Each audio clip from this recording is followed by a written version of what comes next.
With 4 races under their belts, it was a grueling couple of weeks. Well, if you were expecting a little break and some time to breathe, think again. Because we head to NASCAR's most glorified arena. But this is Bristol, baby. I mean, anything can happen here and anybody can win. This is the Coliseum. This is where these gladiators will battle their first short track of the season. In this fight for your life, you have to embrace for the worst. Are you kidding me? The stage is set, and all eyes are on the combat that is about to ensue. May the best man win. This is my world. Welcome to Thunder Valley as finally NASCAR's Cup Series gets to go short track racing at Bristol Motor Speedway on FS1. First short track race of the season, and boy, are we ready. 4 races, a 10-week layoff, 4 races in less than 14 days, and here we are at Bristol, Jeff, a track that seems to favor champions. Look at the win list here. Hall of Famers, present and future. Mike, NASCAR's back, but now Bristol is back. These drivers are getting ready to face the ultimate challenge at one of the coolest and fastest half-mile tracks that there is. They're going to be pounding these high-powered stock cars into 28 degrees of banking, and they're going to do it for 500 laps. Actually, let's go take you for a lap, a 15-second lap around this half-mile racetrack. Down the front straightaway, car gets light into turn 1 as it pounds into the banking. Now you go straight to the throttle, loose off of turn 2, down this back straightaway, get ready for turn 3, light into this corner, little bit different angle through the middle of turns 3, 4, back to the start-finish line, and that's 1 lap. 499 to go, Mike. All right. Well, let's take a look at the history makers since this track opened in 1961. Who's won the most here? Come on, we've been telling you about it for 20 years. Darrell Waltrip, including 7 in a row. Now, Dale Earnhardt got his first career victory here and a total of 9 at Bristol.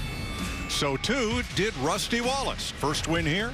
9 wins total, finished second to you 3 times. And Cale Yarborough won 9 in a 16-race stretch for another Hall of Famer, Junior Johnson. The winningest active driver in NASCAR at Bristol with 8 victories is Kyle Busch with Matt Yoakum. Mike, no matter the track surface, no matter the track conditions, this is indeed Kyle Busch's most productive racetrack. And Kyle, when you look at the landscape today, no track time, does your success here give you an even bigger advantage? Typically when we come here, no matter the track surface, we have an opportunity to practice where I can work on my stuff and get it to where I want it at least and have a good feel for what we have going into the race. So this time around, not having any track time, not being able to work on it, that's always kind of a strong suit is practice, just what you can do in practice, whether you're fast, whether you're slow, just the feel that you can get and the feel that you want for what you think is going to happen in the race. So none of that here today with the Skittles Camry, but hoping that my notes and Adam's notes and us talking about it will get us in the right spot here. Hopefully we can have a good day. Track's going to go through a ton of change from the early laps to all the way to the end, so we'll just have to see what happens.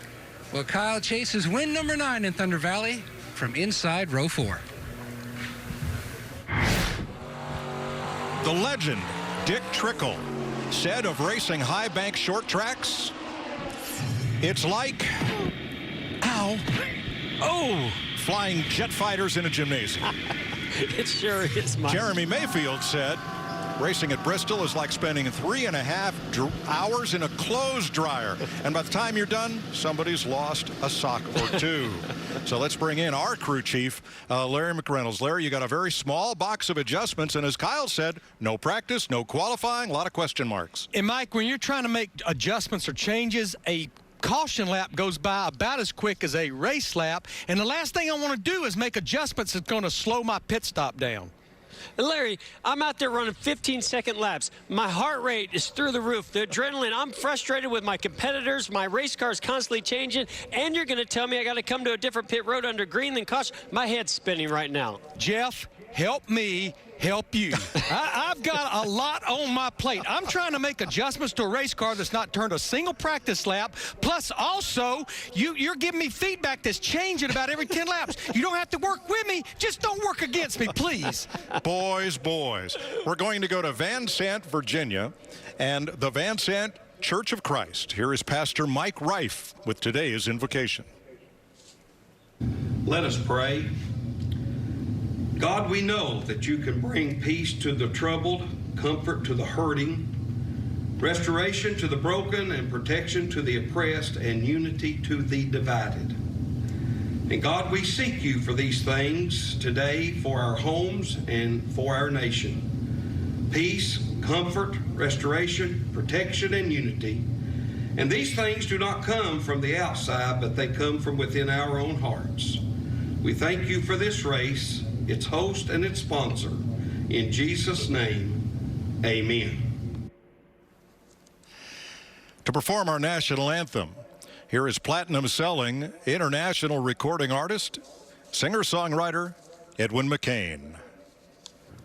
Oh, say, can you see by the dawn's early light what so proudly we hailed at the twilight's last gleaming, whose broad stripes and bright stars through the perilous fight o'er the ramparts we watched were so gallantly streaming, and the rocket's red glare, the bombs bursting in air, gave proof through the night that our flag was still there.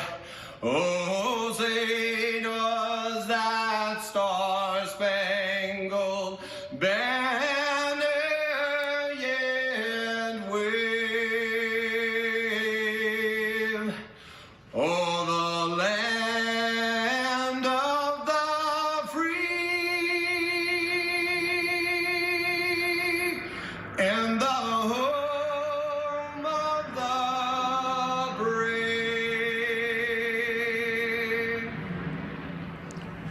What an awesome live flyover. That's the U.S. Air Force Heritage Flight Team with an F-22 Raptor and 2 World War II P-51 Mustangs.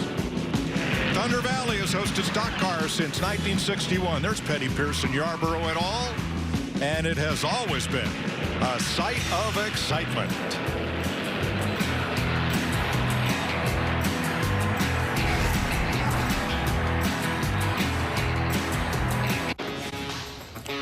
Here are some of today's headlines as we get ready to race in Bristol. 5th race back in the season. Kyle Busch has not won in this 4-race stretch. He has 8 wins here. Jimmy Johnson's longest win streak of his career was 24. This one's at 103. Chase Elliott, after 2 big misses and 1 big win, rolls into Bristol. Tyler Reddick's caught everybody's notice, and he likes it here. And a breakout for Alex Bowman, who's already been to victory lane. So, who's got the hot hand? What driver is punching above his weight? Who are all eyes on? Here's Matt Yoakum with the answer.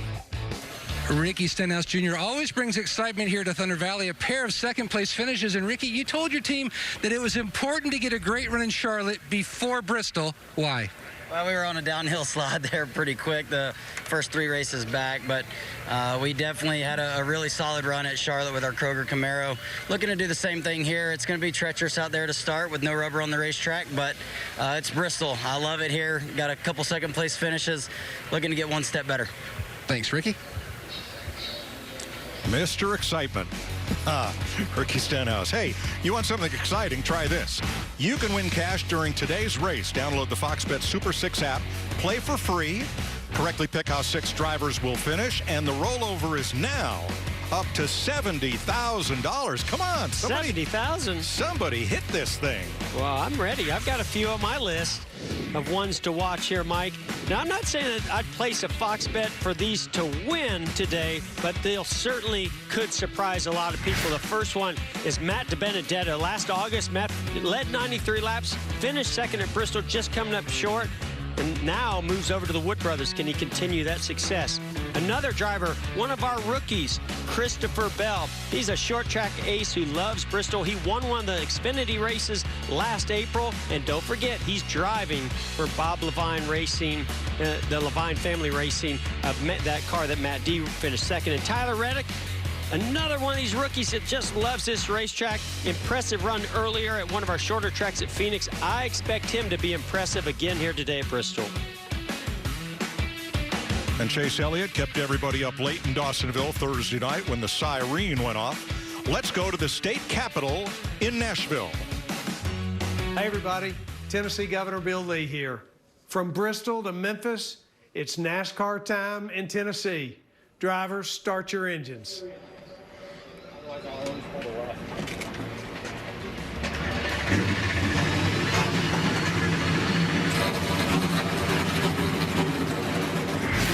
And there's the Thunder in Thunder Valley.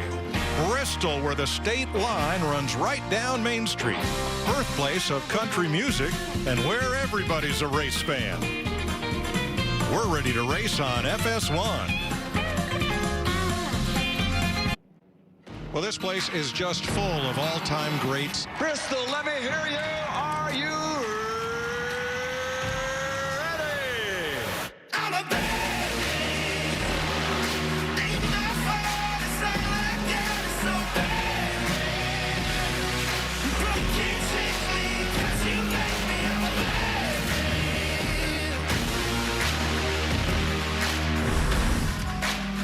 man. We're ready to race in Thunder Valley. First short track event of the season, and it is a perfect day. If only we could be there. You know, we walk around No, Bristol. Mike, when we're there, then the clouds come in. With umbrellas. Well, it must be us. 74 degrees and sunny. Look at this tight, tough, steeply banked half-mile speedway, and they pit on both sides of this track. And the pitting rules are different depending whether you're under caution when everybody enters at turn 2 and everybody exits at turn 1. But under green, Jeff, you enter and leave on the same side as your pit box. Did you have to remind me? One of the biggest blunders I've ever had, Mike, is at this racetrack under green trying to pit. And you just have so much going on in your mind. You're focused on making those laps on the track. You're not focused on where my pit stall is, what entry I need to come down, and where I need to exit to get out on the track. Very challenging thing to do. Let's have a look at our Pizza Hut starting grid for today. The top 12 in points drew for spots. That puts Fords on the front row. Brad Keselowski, two-time Bristol winner. Eric Almirola's best finish here is third. Fords also filled row 2. Two-time winner Joey Logano and Ryan Blaney, who's finished third the last 2 races this year. Toyota and a Chevy in row 3. Martin Truex Jr., the only active champ without a Bristol win, and Chase Elliott, who finally got the W Thursday night in Charlotte. Kyle Busch, 8-time Bristol winner. Kevin Harvick's been to victory lane here twice. Matt DiBenedetto led 93 laps last fall, finished second to Denny Hamlin. They start side by side row 5. Row 6, Alex Bowman, best Bristol finish of 5th, and Kurt Busch, a 6-time Bristol winner. William Byron looking for his second top 10 finish of the year. Matt Kenseth has won here 4 times. Eric Jones, the summer 17 runner-up after leading more than half the race. And as Matt said, Ricky Stenhouse finished second here twice. Ryan Newman has 3 top 10s in his last 5 starts here. And John Hunter Nemechek makes his Bristol Cup debut. Chris Buescher finished a Bristol best 5th in 2016. Austin Dillon coming off his second top 10 finish of the year. Tyler Reddick, the Xfinity winner here last August, and Cole Custer, 2 rookies in row 11. 2 veterans in row 12. Again, draw for positions 11 through 24. Clint Boyer and Jimmy Johnson got the tough draw. Johnson's a two-time Bristol winner. Then a draw for positions 25 through 36 among car opener points. Michael McDowell and Bailey Curry in the 13th row. You'll have Joey Gase and Quinn Houff coming out of row number 14. Row 15, Ty Dillon and Greg Galding. And row 16, Garrett Smithley after a tough night in Charlotte, and Corey LaJoie. Then the non-charter cars, Ryan Preece, April 18th, Xfinity winner here, and Brennan Poole, a rookie. Row 18, rookie Christopher Bell and Bubba Wallace. And I'm sorry, then come the non-charter cars.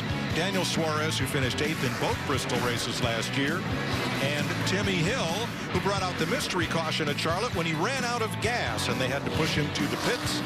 Finally, row 20 will be B.J. McLeod and J.J. Yaley, a Ford and a Chevrolet. And Mike, you can see they've taken half the field, run them down pit road to check their pit road speed. Here comes the second half of the field. Because there's no practice, there's no chance to test out that pit road speed. So this is their one and only opportunity to do so. And this is one of the toughest pit roads. It's very long. You have to run through the corner. There's areas where you can speed up and areas you need to slow down. Just another one of the many challenges here at Bristol. Who you want to talk to? I want to talk to Denny Hamlin. Won here at Bristol last time we were here. Hey, Denny, this is Jeff and Mike in the Fox Studios. You got us?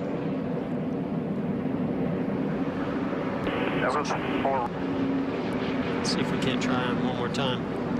Hey, Denny Hamlin, Jeff and Mike here at the Fox Sports Studios. You got a copy?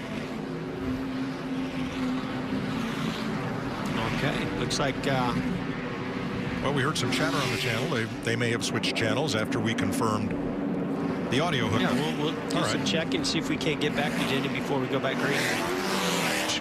Two drivers have to drop to the rear due to inspection issues, Greg Galding and Ryan Preece.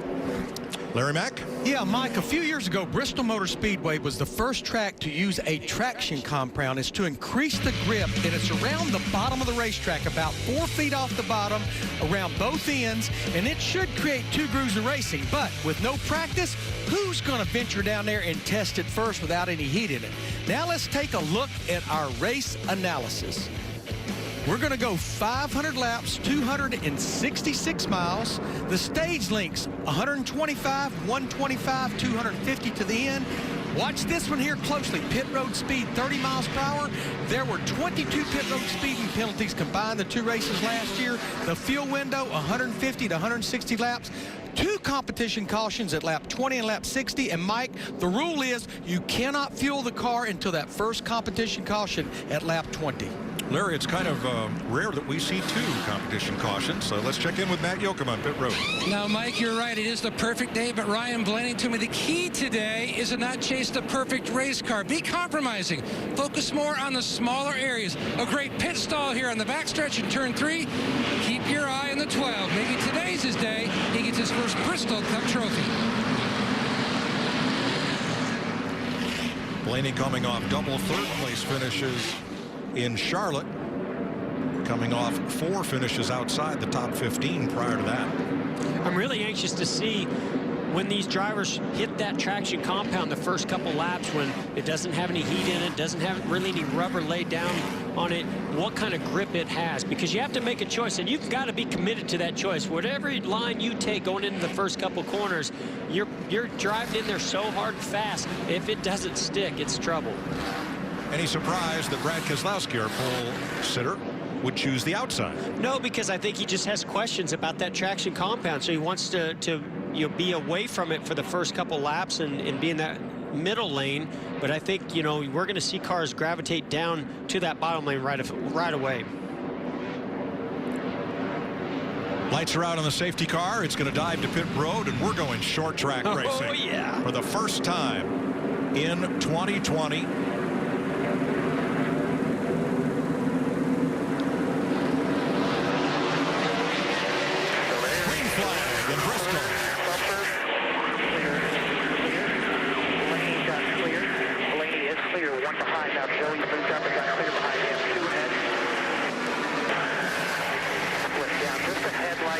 to the PJ1 behind by 1. Well, you can see why those guys chose that outside lane.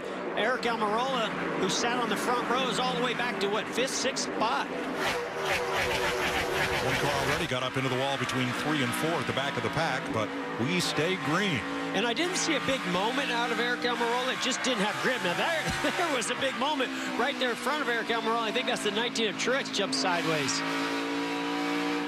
Kyle Busch, oh, yeah, wow. You can see there's just no grip down there on the bottom. He tried it. He didn't like it. Oh, Matt Kenseth has an issue. He's up high. Gets shuffled back. 4-time winner here at Bristol. 3 wide. Well, you don't often see that here for good reason. Well, you don't see it for long, no matter what. No. It's either going to be a caution or... Another 3 wide battle. Cole Custer was on the inside of that one. He's got Alex Bowman behind him in the 88. I think something consistent that you heard from drivers before we started going racing is how quickly things are going to change. Larry McReynolds talked about it too. So everything you're seeing right now, just give it a few laps and it's going to completely be different. Kyle Busch now rolling to the outside of Ricky Stenhouse Jr. Let's check with Matt on Kyle Busch. Combining minds, combining the notes. That's what you heard Kyle Busch say in our pre-race interview. Right now, he's running in the middle of the racetrack. If you go back to last August when they ran the night race here, conditions are very similar. Remember, we're a month later than we normally are, and there's a caution on the racetrack. Caution is out for Ryan Newman.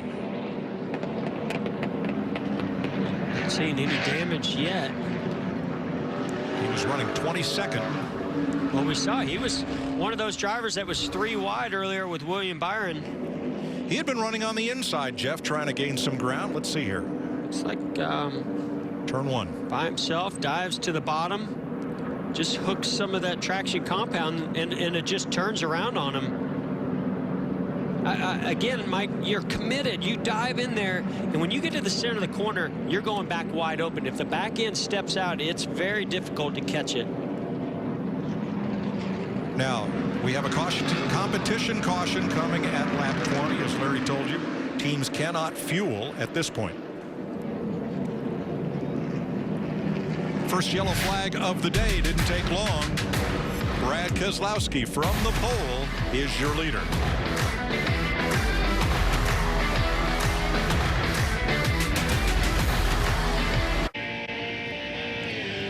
Welcome back to Fox Sports coverage of the Supermarket Heroes 500, presented by Food City. Longtime sponsor of Bristol Motor Speedway. And we're coming to green after the first caution for Ryan Newman's spin. Quinn Houff had pitted, and he got the free pass. We're going to listen to Ryan Blaney's spotter, Josh Williams, from the inside of the front row. We know that didn't work out too well for Eric Almirola. Now they've got some heat in the tires. Let's see how it works out for Blaney. Still even. Still there. They're about half. Clear, clear. Outside standing one.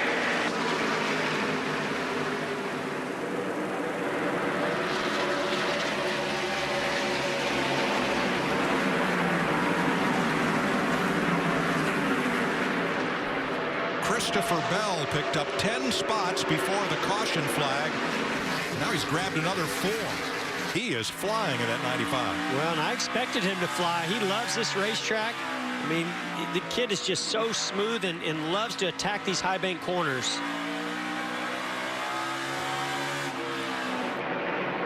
Oh, look at this battle for the lead up front here with Truex and Keselowski going at it. Oh, big, you saw the back of the 2 car right there get really loose into turn 1. Martin Truex has won on NASCAR's short tracks in the Cup Series, but not Bristol. Yeah, he got that first short track win at Martinsville last year. Took him a while. Boy, he's all over the rear bumper. Keselowski putting a lot of pressure on him. Top 10 single file. And then it's pretty much 2 and occasionally 3 wide from there on back. And I like what I saw of Martin Truex that last time. He used that left side to get into that traction compound, and it stuck on the exit of the corner. He's staying away from it into the center, but the exit, I think it might work for him. couple laps left here before that competition caution. 11th place. 2 champions, Johnson and Kenseth. Yeah, nice job of Jimmie Johnson to come from that 24th starting position, starting that outside row, made up a lot of spots. He's picked up 4 since the restart.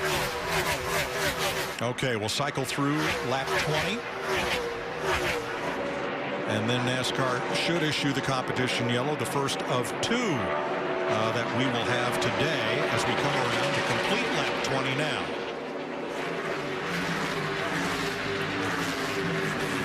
Most of the field have gotten single file. The first competition caution.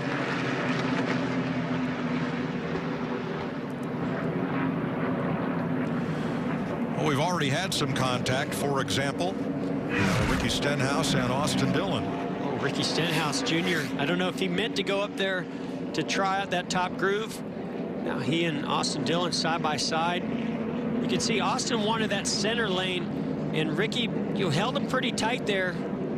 It's already a portion of the track where the back end wants to come around. Boy, that could have been a lot worse. That's just casual contact for Bristol. Little kiss. Bristol kiss. And you know, Mike and Jeff, it is not a rule. You have to pit on a competition caution. Now, remember, we had 6 caution laps right there. We're not going to go back racing probably lap 26 or 27. I would not be surprised to see somebody just stay out right here or maybe do just right side tires. Good point, Larry. We're going to run to the second competition caution at lap 60. And there we go. Denny Hamlin, the first one to peel off. Denny, what, 6th position? I would think that the tire wear would be extremely high in these opening laps of this track, being so green. He and teammate Eric Jones lead him onto pit road. There's Matt Kenseth, Austin Dillon, and more. Kurt Busch getting 4 tires. Remember, under caution, everyone enters the pits at turn 2, comes all the way around track, and exits at turn 1.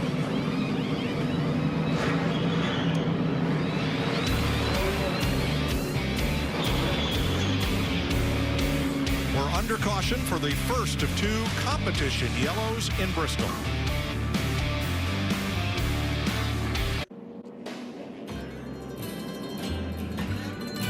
Bristol, Virginia, and Tennessee.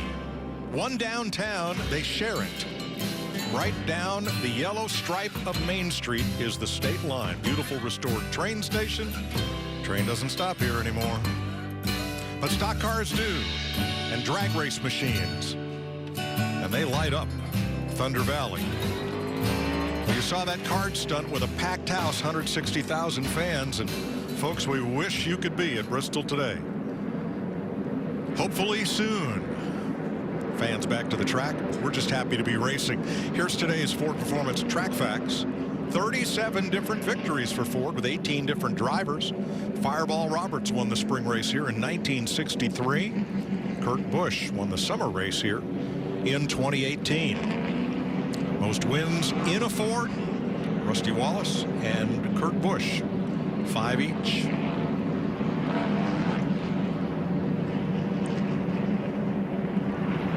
The top 15 or 16 stayed out. Well, they weren't the top 15 or 16 then. They are now. 16 drivers stayed out, back to Timmy Hill. A penalty for Corey LaJoie, who Thursday night, we talked about his top 20 finish at Charlotte. He had a 12th place finish in the 600 a year ago, I was reminded. And Corey was too fast entering pit road. All 40 cars are on the lead lap. As they form up to restart. Yeah, Mike, I was just going to say, Denny Hamlin came in 6th position, took left side tires. That left front especially, but the left sides wear extremely, the wear is extremely high. You see, because that traction compound. So that team took left sides. Everybody else took 4 tires. Denny Hamlin's going to be starting in the 18th position. Chris Buescher had to change a scoring transponder. And we'll put pointers in on Brad Keselowski and Martin Truex. Ford and Toyota on the front row. Truex and Bobby Labonte share the distinctions of being the only Cup champions in the modern era without a Bristol victory. so far. Pace car is in. We're back under green.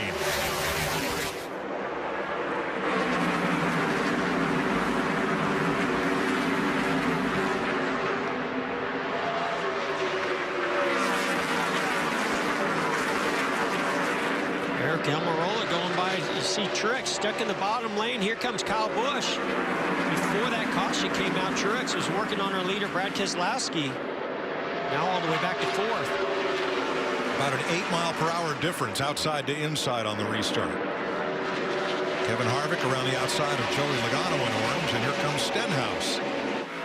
That bottom groove is going to continue to come in. Look at Joey Logano using it and using the front bumper to the rear of Kevin Harvick. That bottom groove is there. Once some heat gets in the tires, I think you're going to start to see cars roll around that bottom. It just doesn't seem to take off good down there, Mike. Logano staying with the bottom, and he's going to pop up in front of Kevin Harvick now. Chase Elliott and Stenhouse battle. This will be for 8th place. Matt? Mike, Joey Logano took off on the loose side, but he told his team, Paul Wolfe, the crew chief, right before the caution, that the bottom groove, the traction compound was coming in. His car was a little on the free side, but coming to him as well. You know, Mike and Jeff, these crew chiefs will have to be careful over adjusting these race cars because I think they all will be loose until some rubber gets down on this track. Well, I'll tell you one thing, Larry. Rubber is laying down in that inside groove. Look how much faster Joey Logano is. He has motored by 3 or 4 cars already using and hugging that very bottom lane. Top 4 single file. Here's the 5th place battle. Ryan Blaney. Yeah, just the same thing as his teammate Joey Logano. Just goes down there, hooks that bottom, and rolls right on by Martin Truex Jr. I think Martin Truex Jr.'s car is very good above the rubber that's laid down in that bottom lane in the traction compound, but he just isn't able to put his left sides down there and hook around the bottom. And here comes Stenhouse. 5th place, 6th place, sorry.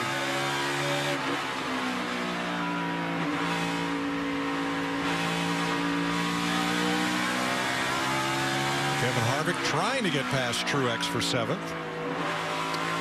Yeah, and Harvick's another one of those guys where the 22 of Logano went by him on the inside, took him a couple laps. Now he's buried to the bottom. Look at every car out there, single file right around the bottom. And again, this is another one of those things that's going to change. As rubber lays down on the bottom, eventually the line is going to move up. Single file back to Matt Kenseth, who makes a pass. Moves up to 15. Keselowski, Almirola, Logano, 3 Fords out front. Kyle Busch, the first Toyota, in 4th. Ricky Stenhouse, the first Chevrolet, in 6th. World's fastest conveyor belt. It sure is. Going fast here is one thing. Passing here, as you've already seen, is quite another. 4 Hendrick cars running right in a row, 9th through 12th. Elliott, Johnson, Bowman, Byron.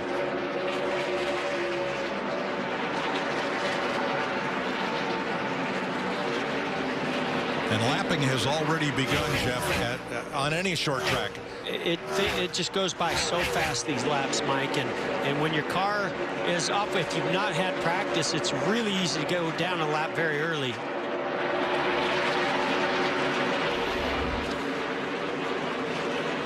Whoa! Ricky got well into the back of Ryan Blaney there. It caused some damage to the left rear of the 12 of Blaney. Listen, Stenhouse doesn't change his way of going about it. No matter what track he's at, he's going to be aggressive. If the car is fast and it sticks, watch him be spectacular.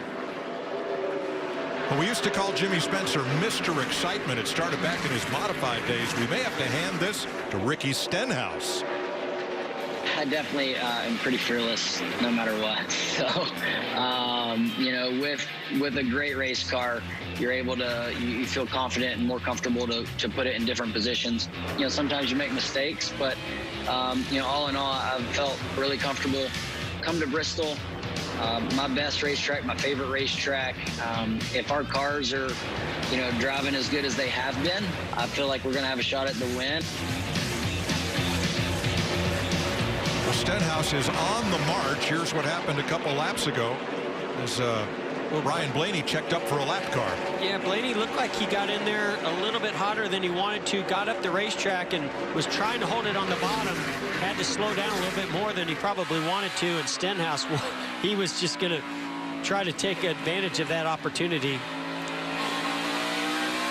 Clint Boyer trying to get past John Hunter Nemechek, the rookie. Now, see, this is reminding me of the old days of Bristol. If you tried to close the door on somebody, they're going to show you, if your bumper is 1 inch to the inside of their bumper, they're going to show you that you cannot cut down in front of somebody, but you have to be in that bottom lane. You saw John Hunter Nemechek already getting stuck behind a lap car, losing positions in that middle lane, so he desperately wants to get down to the bottom. Matt DiBenedetto inside of Nemechek, who led a lot of laps late here last year and had victory almost within sight. Finished second after a great run. Knows what he's capable of here. And he's not able to complete this pass on Nemechek just yet. A lot of drivers have resorted, especially in traffic, to using the lapped cars, particularly Joey Gase, as a pick. And keep that car in the high groove behind the lap car, take the low groove, and motor on by. You know, guys, I would think we went back racing at lap 29, so we now are into about a 23-lap run. As you pointed out, Jeff, I think the track is starting to take some rubber, so I think now you are getting a little feedback on what that car is actually doing. And Larry, what I'm going to be very curious as we watch, and we're on board here with Kurt Busch, he ran through the middle groove right there. How quick does this bottom lane start to build rubber and actually start to go away and be challenging? And that top groove that we've seen be so popular here the last couple of years, is that ever going to come in? When that top groove comes in, these guys aren't even going to think about that bottom lane.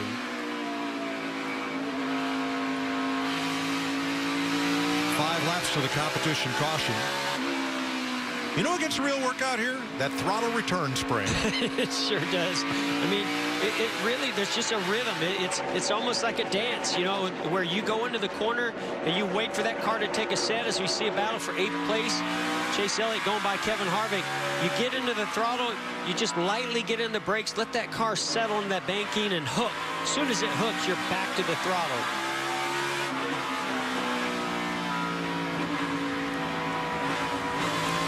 Kevin Harvick trying to extend that string of top 10s that goes back into last year.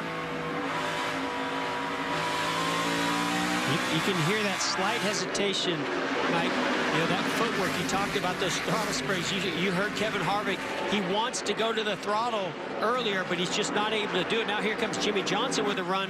Clearly the 4-car of Kevin Harvick not turning through the center of the corner the way he wants it to, or when he went back to the throttle, he could go wide open. Matt?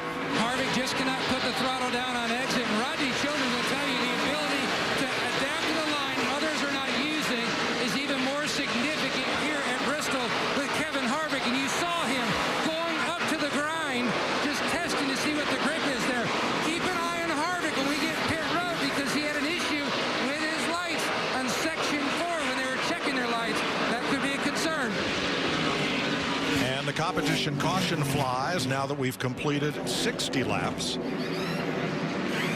Another opportunity, Larry. What are you going to learn in these last 40 laps that maybe you didn't get a good read on in the first 20? Well, to my point to Jeff, Mike, I think now this track is taking some rubber. You had to be really careful making adjustments on that first run to that first competition caution. But I think now you've got enough feedback. I think we'll see everybody pit here and get 4 fresh tires, because this puts us about halfway through stage 1. And Hamlin and some of those guys that came in and took tires on the last competition caution only able to move up to 12th spot. So, you know, all those others are looking at that. All right, 8 cars now a lap down. Timmy Hill gets the free pass. We're going to listen in on Brad Keselowski, crew chief Jeremy Bullins, and spotter Coleman Presley. In front of you, Harvick will be in front of that opening.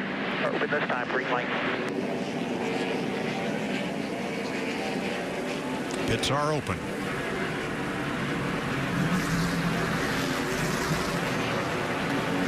So important not to make any mistakes here on pit road.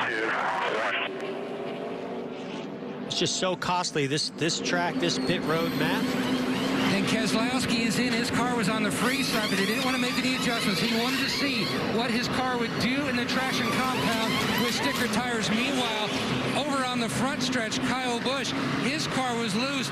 Difficult time, searched around trying to find grip, four-wheel slide, air pressure adjustment, close call getting out. Very close call. As the tire changer came around the back of that car in front of Kyle Busch. Tight pit road here. It's not that wide, and the pit boxes aren't that deep, aren't that long. Yeah, and that was Clint Bowyer came in a little bit later, had the tail stuck out. He's still in his box, but made it very difficult for the 18 to get around him. See a slight adjustment in the rear window on the 9-car Chase Elliott. And here comes Keselowski leading them off pit road. Almirola, Blaney up 2 spots, and Chase Elliott up 2, Harvick up 2 in our Ram race off pit road. So the 2 competition cautions are in the books. We'll be back to run to the conclusion of stage 1 at lap 125. Close call on pit road. Clint Bowyer's car, bottom of your screen. Whoa! Chris Jackson, the right rear tire changer for Bowyer, really has to jump to avoid Kyle Busch coming out. Kyle Busch nabbed for speeding, exiting the pits. Daniel Suarez too fast entering the pits. They will restart at the back. 33 lead lap cars. Matt DiBenedetto, who did not pit, is your race leader. Yeah, more than 20 green flag laps on the tires of Matt DiBenedetto. Here's a 2-car Brad Keselowski with those fresh 4 tires working the bottom.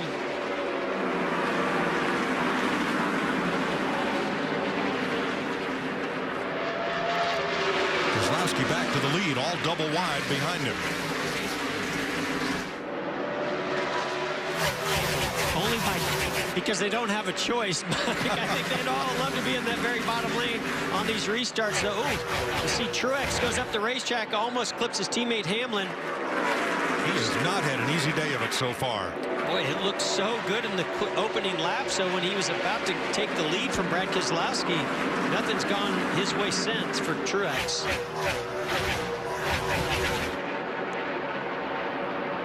Fourth place now, Almirola, DiBenedetto.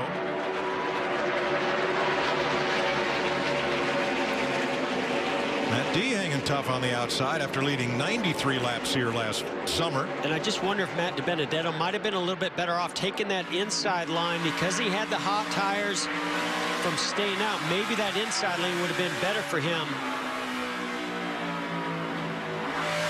You can see that groove moving up. You can see how the track, this is a concrete track, so you can really see when the rubber gets laid down. There goes Matt D down to the very bottom as we ride on board with Kevin Harvick. You can start to see the rubber laying down more and more, getting higher and higher. Look at Kevin Harvick as he's gravitating up the racetrack, laying some of that rubber down. Now Logano to the inside of Harvick. Boy, Harvick thought about going 3 wide to the outside of the 21 of DiBenedetto. Thought twice of it, though. Here goes Jimmy Johnson. And behind him, Denny Hamlin, who took just left side tires on the previous caution and got 4 tires this time. How about this battle for the lead? Ryan Blaney closing up to the number 2 of Keselowski. Team Penske running 1st, 2nd, and 5th. And if you add DiBenedetto in there, 6th. Due to the Wood Brothers affiliation. I'm curious to stay on board here. Sorry, Mike, with Kevin Harvick. He ran the bottom through 1 and 2 pretty quick through there. He's been running a higher line in 3 and 4. I thought maybe he might alternate from one corner to the other, but he chose to stay on the bottom of both ends.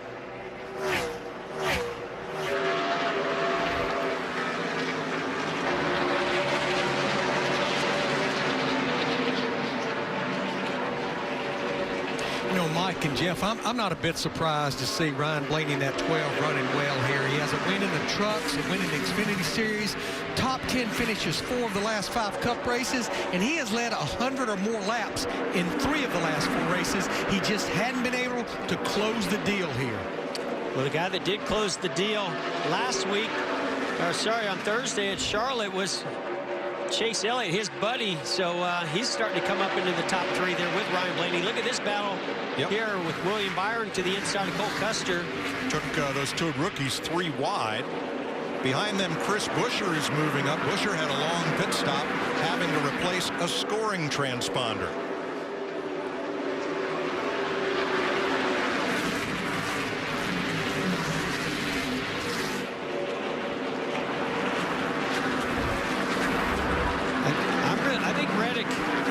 He's one of those guys that I don't think he really loves the bottom here at Bristol. What he loves about this racetrack is when that groove moves up top, he can run that fence. The lead tightening up here as Blaney sees Chase Elliott closing in his mirror. Matt? Mike, 2 concerns for the 11 of Denny Hamlin. Number 1, the car is swung big time to the tight side. They can easily fix that on the stop, but his biggest concern, the temperatures are really rising. They're looking to see what debris he may have on the grill. Hamlin in 9th. Battle for the lead here. Yeah, nothing visible on the nose and the grill of that 11 car, but we see a lead change where Blaney just got to the quarter panel. The 2 of Brad Keselowski. Brad fought him for about a half a lap. Finally, Blaney prevailed. Now here comes Chase Elliott into the same picture.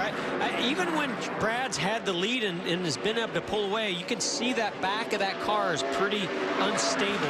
That car is turning through the center good, but very unstable and loose, getting into the corner and the exit. Keselowski led 78 of our 86 laps. 4 for DiBenedetto.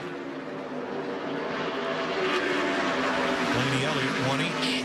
Very similar to Blaney in how he set up the pass. Chase Elliott was able to just get the 2 car, Brad Keselowski, get a little bit loose off of the turn 4 exit and get a run to get to his inside position, his car, where Keselowski really had no other choice but to let him go.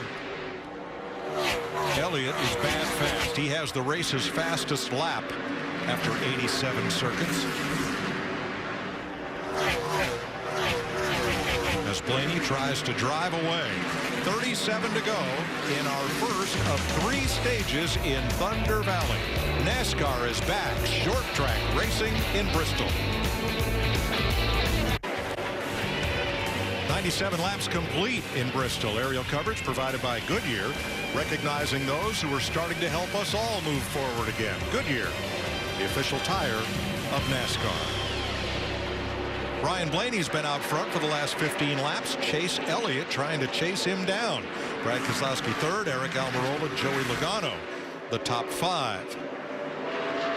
Still 31 cars on the lead lap. But boy, some of those lap cars are beginning to be pesky to the leaders. 9th place, Ricky Stenhouse. Denny Hamlin, Alex Bowman, Clint Bowyer in this group. Matt? Mike, everyone's multitasking in their job roles. So is Alex Bowman. He had an issue with his mirror vibrating under speed on the racetrack. So on that stop, his team handed a piece of tape through the window for him to tape up the mirror a little bit more to have better visual. Yeah, you don't want to give up any track position. They can't get in there to try to fix that mirror, tighten it up under a caution to lose so much track position, but I'm not so sure a piece of tape is going to help much with Alex Bowman on that mirror. Here's a battle for that lead. Here comes Chase Elliott to the inside. Best friends off the track, battling on the track. Blaney gives him plenty of room and gets the drive off the corner. Yeah, nothing new. We saw these guys battle last week in Charlotte. Now Blaney sees that top groove. Chase Elliott got a big run on the top groove to get this inside move, or at least get side by side. Now the top groove coming in. Chase Elliott's going to get up in front of Blaney, and now the crossover.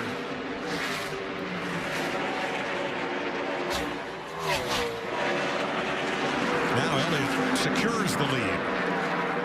These 2 organizations, Hendrick and Penske, won everything at both Charlotte races except the pole for Sunday. They won all the stages and both races, dominating today so far. Let's watch this pass for the lead. You see that Blaney goes to the very bottom. Chase Elliott goes in a little easier, but he gets it turned sooner. Gets a big run, uses that bottom lane.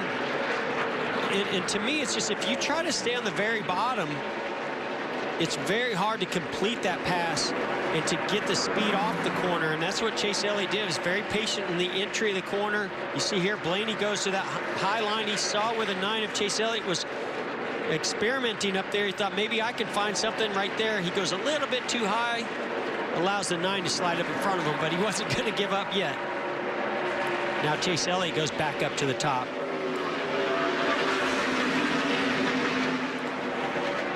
Chase Elliott has led every race except the first of the 2 races back at Darlington. So he's led the last 3 races. And Eric Almirola maybe getting a little impatient with Brad Keselowski.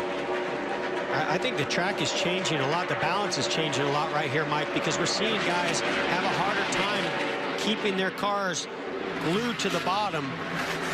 Brad Keselowski is one of those. Almirola's cars rolling really nice through the center. And now you're starting to see some cars try to work that top groove in. Boy, you got to be really careful. You can jump over that. It's ice slick up there if you go too high. Meanwhile, the leader is in heavy side-by-side lap traffic. That's Daniel Suarez just ahead, BJ McLeod on the outside. Suarez trying to keep from going a 3rd lap down. McLeod now going 4 laps down. You know, Mike and Jeff, this is where I think crew chiefs can take a lot of stock in what their drivers are telling them. This is going to be about close to a 60-lap run as we close in on about 12 laps to go in this stage. The track is taking rubber, but Jeff, I know you've been looking for it. We're seeing Denny Hamlin, we're seeing Austin Dillon, Kevin Harvick in 4. A lot of them are starting to work that 3rd groove as we close on the end of the stage. Yeah, and I'm really curious, Larry, the feedback that these drivers are going to give to their crew chiefs for adjustments, because the car drives completely different in that 3rd lane than it does on the very bottom. Hey, the Busch brothers are side by side, and they will be again tomorrow. The Xfinity race on FS1 tomorrow night. Kurt Busch and Kyle Busch will be in the booth with Adam Alexander. And Kyle Busch is on a tear. He had that speeding penalty and restarted 34th. He's gained 16 spots since the restart. He's into the top 20. They're both in the top 20, 18th and 19th. Are you surprised? No, not at all. Boy, He's just keeping it entertaining for us. Thank you, Kyle. As is this fight for 3rd. Now the 27, Greg Galding on the inside, will give these 2 a little break from this battle. 8 to go in stage 1. You can see right there, Brad Keselowski working that high line. Just how much more momentum you carry from that top groove down the straightaway than you do when you run right around the bottom. You can shortcut the bottom and squirt through the center of the corner, but then once you get to the exit, I think you really run out of room being able to keep that throttle down wide open. And we're just seeing cars all over this racetrack, rubber being laid down almost all the way to the wall.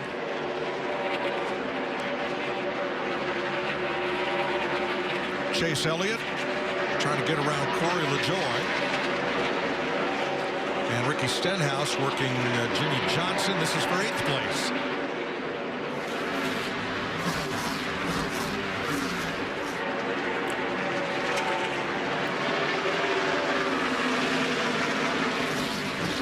Well, you got to give some credit to Matt DiBenedetto right here in front of this battle. Stenhouse is able to get to in front of Jimmy Johnson just for a split moment, but DiBenedetto stayed out, remember, during that competition caution, and has been able to stay in the top 10.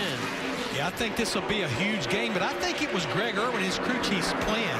Pit on that first caution at lap 20. Absolutely stay out. It takes a good race car, but this has definitely paid some dividends for Matt DiBenedetto. DiBenedetto now has 100 laps on this set of tires with 3 to go in stage 1.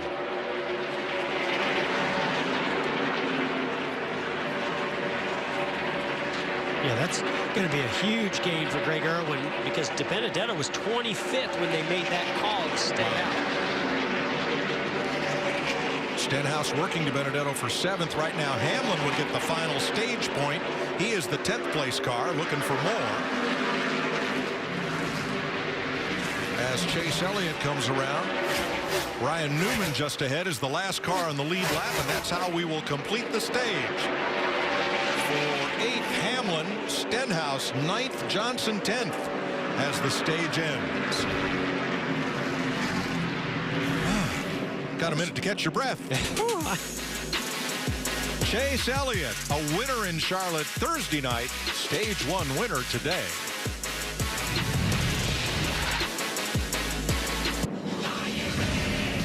Friday Night SmackDown is all new every week on Fox. This week, the Women's Tag Team Championship is on the line. Alexa Bliss and Nikki Cross defend their title against Sasha Banks and SmackDown Women's Champion Bayley. SmackDown Fridays at 8, 7 Central, only on Fox. Stage 1 ends. Pit road is open. Chase Elliott leads them down. Matt? Brad Keselowski first to get into pit stall, telling his team that the car super tight through the center and on exit on the bottom, but it is the best car he's ever had up top. His teammate Ryan Blaney, the other end of pit road, his car too tight, center to exit, an air pressure change on the 12 car, left's going on, and he's away. Damage to the left rear corner, Mike. Joey Logano getting 4 fresh Goodyears and fuel. And Chase Elliott coming in for his stop. He has pit stall number 1 by virtue of winning Thursday night in Charlotte. That's how pit stalls were chosen in order of the most recent race finish. Looks like Chase might come off the pit road second place. Ryan Blaney picking up 4 positions on pit road. Hamlin picks up 3. Great work by Todd Gordon's crew. We say we dial up our stage 1 winner. Hey, Chase Elliott, Jeff and Mike in the Fox Sports booth. You got us? Yeah, go ahead. Well, buddy, congratulations, man. You're starting this one off the way you left Charlotte there on Thursday. Stage win here, and Carlos looking good. Tell us about how you and Alan Gustafson plan to stay on top of these constantly changing conditions here. Yeah, that's what we were just talking about. You know, I think our car was in a decent place right there, but obviously now's not what pays the most, so we just need to stay on it here. It's going to change a lot, and I think the top's going to come in here pretty soon, so we'll try to stay after it. All right, looking good. Good luck the rest of the way. Thanks for talking to us. Appreciate y'all. 9th stage win of the season for Hendrick Motorsports. That's 1 more than they had in all of 2019. Chase Elliott, stage 1 winner. And the wolf huffed and puffed. Like you do sometimes, Grandpa? Well, when you have COPD, it can be hard to breathe. So my doctor said... Symbicort can help you breathe better, starting within 5 minutes. It doesn't replace a rescue inhaler for sudden symptoms. Symbicort helps provide significant improvement of your lung function. Symbicort is for COPD, including chronic bronchitis and emphysema. It should not be taken more than twice a day. It may increase your risk of lung infections, osteoporosis, and some eye problems. Tell your doctor if you have a heart condition or high blood pressure before taking it.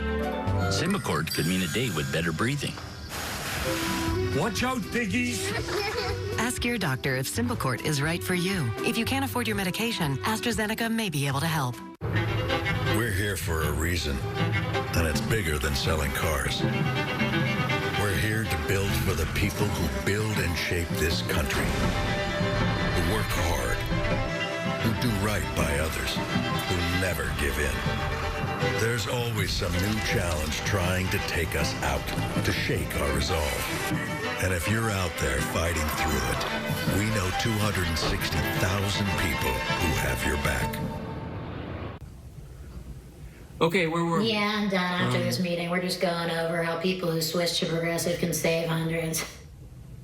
Hey, Mom. Yeah, Jamie's the guy running it. I once had to fake jury duty to get out of talking about his yogurt preferences. Mara, you know you're not on mute, right? Oh, there's a mute button? Yeah, that's Flo, the one who looks like she'd smile while she sleeps. I always smile. That's why I said that. Only Wendy's 2 for $5 has all the chicken you crave.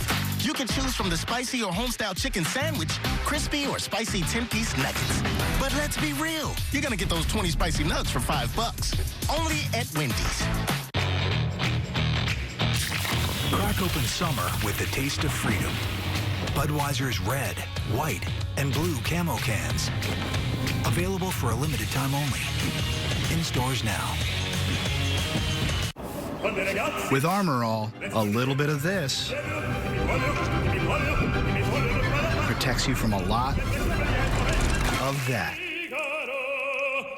Armor All, minimum effort, maximum protection. When you walk into an Amazon fulfillment center, it's like walking into the chocolate factory and you want a golden ticket. All of these are face masks.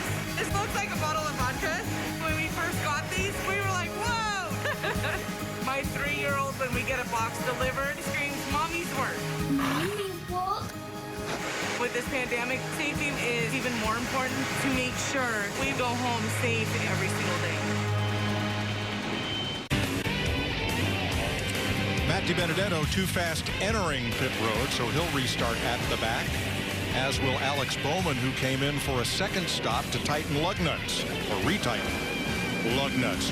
Chase Elliott lost the lead to Ryan Blaney during the pit stop. Look under crew and you'll see the difference. Now, Mike, I got to say, that's a great stop by Ryan Blaney and that Penske crew. But if there's any track I want to take a little extra time to make sure those lug nuts are tight, it's at Bristol. We see a lot of loose wheels, probably more than any other track right here at this track. Riding here with Austin Dillon.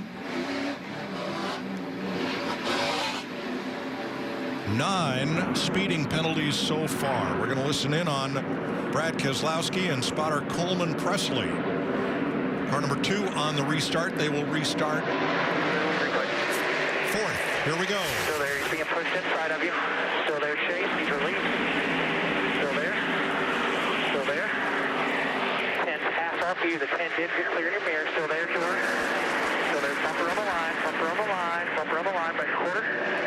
Still there. Bumper, clear, clear, clear, clear, clear. 3/4 ahead. Side by side behind. 1 ahead, 3rd lane. Chase is clear behind you. See that?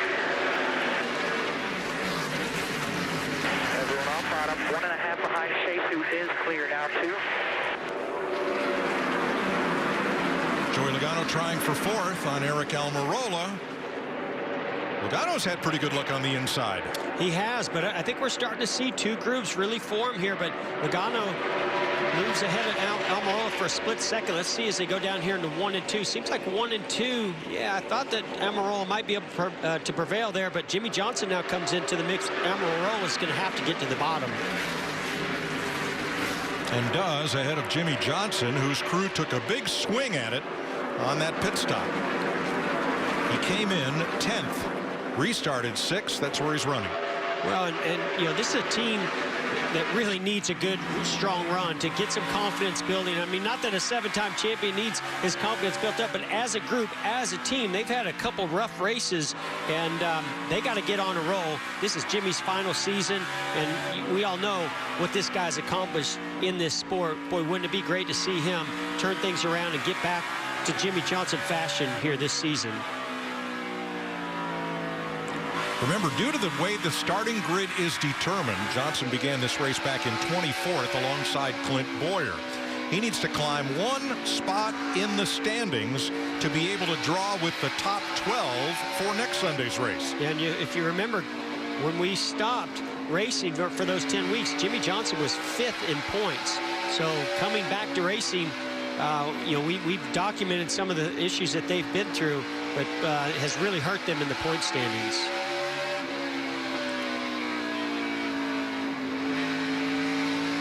From Austin Dillon, looking back at the rookie, John Hunter Nemechek, 14th and 15th. I've had a great time watching this young rookie here in the 38 car, John Hunter Nemechek.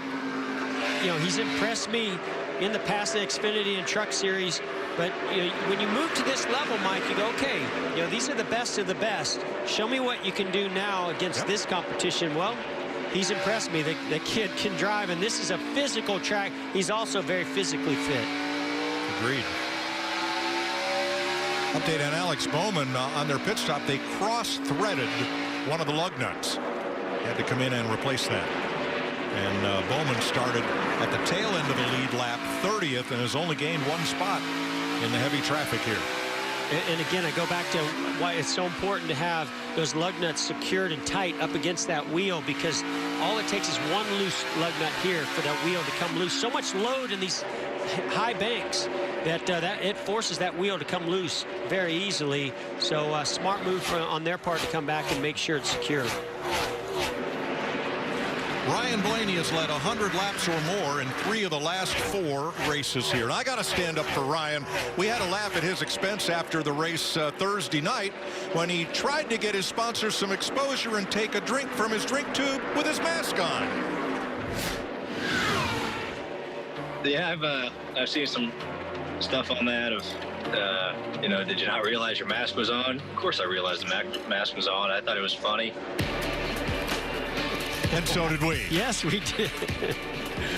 You know, these guys are very serious. You know, they're competitors, but it's nice to see them after a race having some fun. Well, he got a little love there for Body Armor. He was afraid he might get penalized if he dropped his mask to take a drink. So that's what you saw. And hey, look what I just saw. I just saw John Hunter Nemechek go by Kyle Busch, all-time winner here at Bristol. Wow. Mark that down for the highlight reel.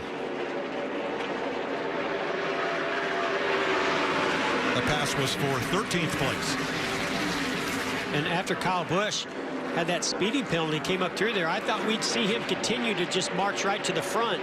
Right now, that car is not to his liking. Again, they are all around the bottom. So as this track on this run starts to move up the racetrack, will that complement a car in driving style of Kyle Busch? See there, that left rear damage caused earlier in this race. Was that he got into him a little bit. I'm not sure that's all of that damage. Well, I was just going to say, so that doesn't seem to be hurting the performance of that race car. Well, you have a little bitty rear spoiler. Looks like to me on the left side, it's jacked up just a little bit, which actually helps the drive of that car. It's rare when you get damage, it helps the car. I think this could be one of those cases. I like the way you're thinking, crew chief. Get that spoiler up in the air. Well, Ryan Blaney is your leader from his Penske teammate Brad Keselowski with Chase Elliott third. There's where some of that damage came from.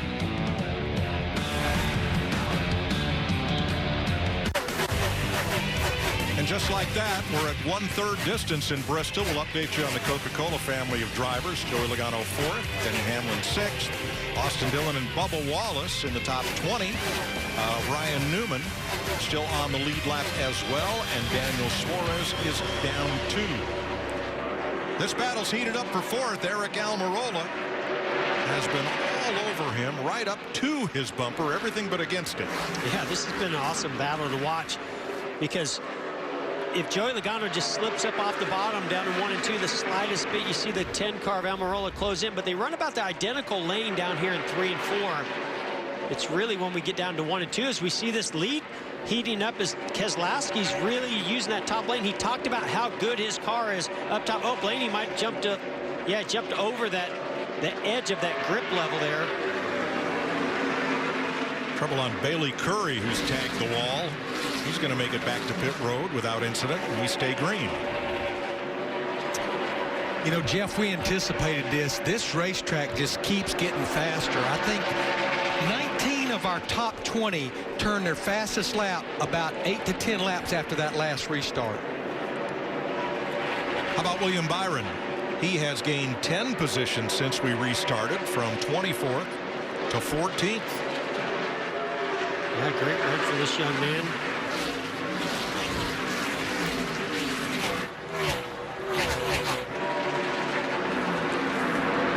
Byron's going to get another one here on Nemechek. Yeah, that 24 car looks good. He looked like he could run about anywhere on the racetrack. This battle not over with yet. You can see one. This is where those 2 distinct grooves are really starting to form. 12 car hook in the bottom, using that traction compound with his left sides. Keselowski just putting that right side up to the edge. What happens, Mike, in this top groove, there's actually an area where it's ground down and smooth. When the rubber lays down there, it actually has extra grip up top. The preferred line is that top groove. It manages the tires best, keeps the momentum up, but with that traction compound, Ford forms 2 different lanes. And we can see a dark black groove all the way around turn 3 and 4 and 1 and 2. Almirola going to use the pick of some lap cars here. This might have to take him 3 wide. Here comes Denny Hamlin into this picture also. Yeah, he Almirola almost had to shoot the gap between one high, one low with the lap cars. And look, here comes company. Hamlin, Harvick, and Johnson. And lap cars make such a huge difference at this racetrack. When you're clicking off 15, 16-second laps and you come up on a car that's slower than you are, you've got to choose. You got to look ahead. You got to choose wisely how you're going to clear that car to not cost yourself any time. Logano got a bit stuck there. That let Hamlin through. Now Harvick looking outside, trying outside. Harvick likes this top lane.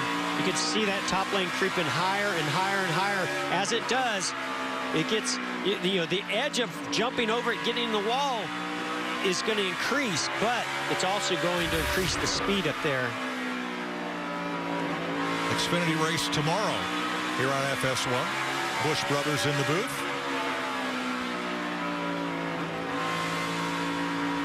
A lot of wins between those two brothers, so they ought to be adding a lot of content to that broadcast. Oh, Logano trapped behind J.J. Yeley.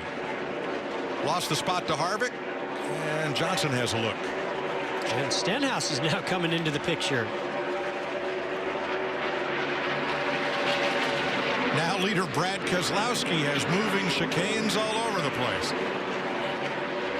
Yeah, you know, at this point in the race, when you got a long way to go, you got to be real patient, look in your mirror, see what your competitors are doing, what lanes they're choosing, and then you got to look ahead and use your spotter to help you get clear of these lap cars. Matt? Mike, you saw Keselowski power around the 12 on that outside. He didn't really want to make a big swing on that pit stop, concerned he might hurt that car. Remember, he said best car he's ever had up high. Thanks, Matt. And Jeff, I'm not being hard on the lap cars. They are doing the best they can. What the leaders ask of them is pick a lane, hold your line, and do the best you can. But when the leaders get around here in just 15 seconds, wow. Yeah, things just happen quick, and you see this great battle going on here for 7th, 8th, and 9th. Well, they're going to be 3 wide off of turn 2. Brennan Poole up high. We're going to go 3 wide anyway. That lap car didn't stop them at all. Jimmy Johnson takes advantage of that high lane going to the outside of Logano. Well, at this point in the race, Jeff, we've got what you and every other driver always wanted at Bristol, a good 2-groove racetrack. That's right, Mike. You want options. You want to be able to make, if your car's a little bit tight, you want to be able to move it around to a different section of the racetrack. If the car's loose, it allows you to do something different. That's what the dream for a driver, especially on a short track like Bristol. Halfway through stage 2, things get really close on the world's fastest half mile. Ooh, too close. 3, 2, 1. We are the center of everything NASCAR. The core of the sport you love. Oh, big trouble. From the garage at Daytona to the champagne at Phoenix. History making right there. With unprecedented access. I'd rather get punched in the face than someone wreck me the next week. Expert analysis. That's the group that I really have my eye on. And the only place where the biggest stars from behind the wheel join us behind the desk. Get out of the way. That's the way we do it, boys. NASCAR Race Up, weeknights on FS1 and the Fox Sports app.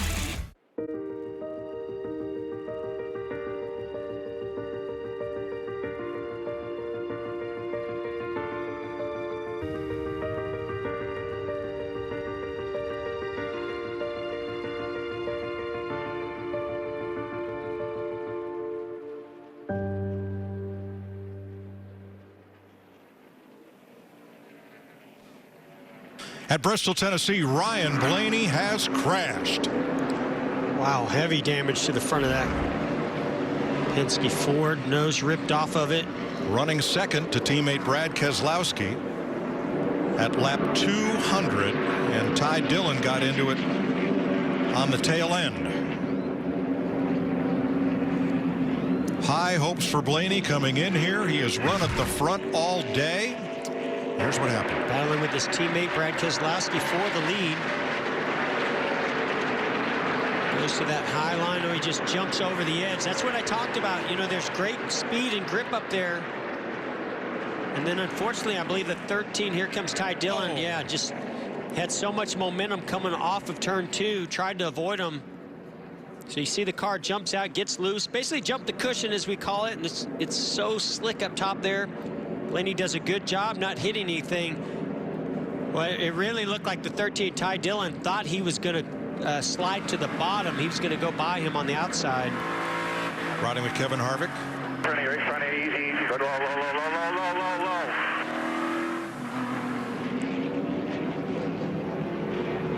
So these drivers, a lot of them saw that car. I mean, it's not a hard car to miss, as bright as it is. And I think as you saw that car start to slide down the bottom, Ty Dillon committed to the top groove. Don't know if his spotter gave him some information there or not, but at the last second, he realized he could not clear him on the outside, and brake duct toes there. Contact. You have a millisecond to make that choice first. Second, Jeff, as you go into turn 1 at Bristol, in the middle of 1 and 2, can you even see the exit of 2, the way the banking is and the way the windshield is low? You can't. The banking is so high, you can't see around the corner. And so it's important for your spotter to give you that information right away, and you start to slow down as quickly as possible so you can gain control and be able to maneuver. And right there, it just looked like he couldn't get slowed down fast enough. He certainly didn't see it. And look at that area in shadow as well, when most of the track is in bright sunlight. That adds to the difficulty. Usually these bankings are self-cleaning, but it's just the way that Ryan Blaney spun. If you let off the brake, the car will slide back to the wall, out of harm's way, except... Yeah, almost always you lock the brakes down and that car slides all the way down to the inside wall. Usually makes contact with the inside wall. Appears to me what's going to put Ryan Blaney out, it looked like to me the radiator or the heat exchanger was busted in the nose of that car. You can get by without a nose here at Bristol as far as making laps, but radiator and the heat exchanger looks like it's busted. So you see the shadows up high.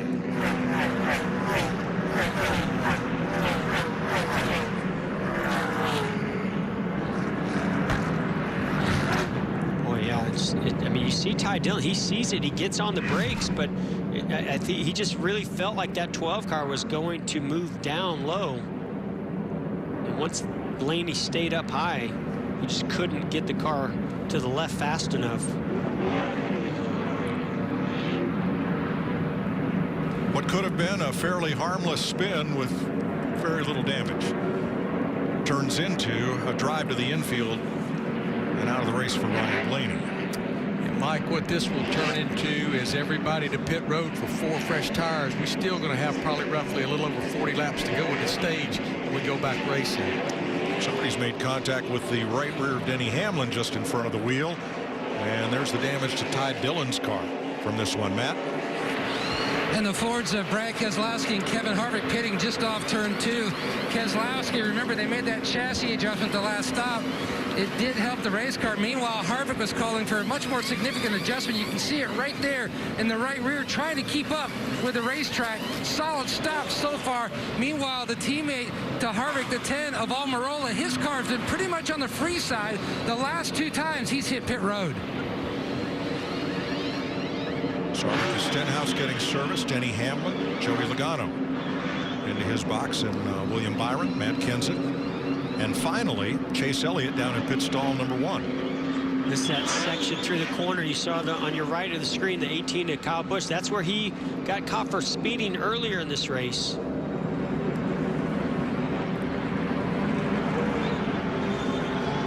Elliott edges out, and he's going to win the race off pit road from Brad Keselowski. Chase Elliott picking up 2 spots. Let's take you back to 2018. And Ryan Blaney at Bristol in the spring. Blaney has a love-hate relationship with this racetrack here in Bristol. Leading the race, led 100 laps prior to that crash. Frustrating day. And then moments ago, trying to take the lead back away from his teammate Brad Keselowski. Gets up high, too high, gets loose, locks down the brakes, avoids contact until Ty Dillon comes along and makes contact. It's going to send Ryan Blaney out of this event. And you saw Dillon, he was looking to go to the outside. That hole closed. Couldn't get to the inside soon enough to avoid the front end of Blaney's car. Wow, that's a tough one. Oof, yeah. 45 to go in stage 2. It'll be 1 to go at the line. Brad Keselowski will start next to Chase Elliott, our race leader, on the front row. Hamlin and Harvick, row 2. Almirola, Logano, Stenhouse, Byron, Kyle Busch, Jimmy Johnson, the top 10. Eric Jones, 11. A good race so far. His teammate Martin Truex will share the 6th row. Ty Dillon has climbed from his car after front end damage with Ryan Blaney. Yeah, that kind of contact with the right front causes a lot of times pretty severe suspension damage. So if I had to guess, that's probably something that led to Ty Dillon being out of his car. How about our buddy Clint Bowyer riding along here in 16, having a pretty solid day. He and Nemechek will share the 8th row. Long way to go. Around turn 4, pace cars in, and they'll head for the Geico restart zone. Chase Elliott, big jump. Harvick comes with him. Not as in he jumped the restart. He got a good jump on Brad Keselowski. He did what he was supposed to do. Exactly. Thank you, Mike. All right. Brad Keselowski trying to run that bottom groove. Car steps out on him a little bit. How about William Byron? Look at William Byron up here into the top 5 going around Denny Hamlin. I mean, it wasn't that long ago. We were talking about William Byron all the way back in like 25th spot. They had a little contact last lap by those two. And now ahead of those two, Elliott, Harvick, Keselowski, Logano.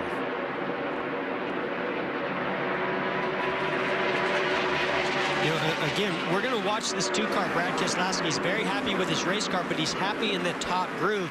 And you saw right there, Kevin Harvick tried to run that top groove. It's just not there yet. It takes some time for the tires to heat up, for that area of the racetrack to heat up, and for that groove to come in. So you got to run around the bottom for a little spinner. Oh, back straightaway, single car, and it puts us under caution. Joey Gase.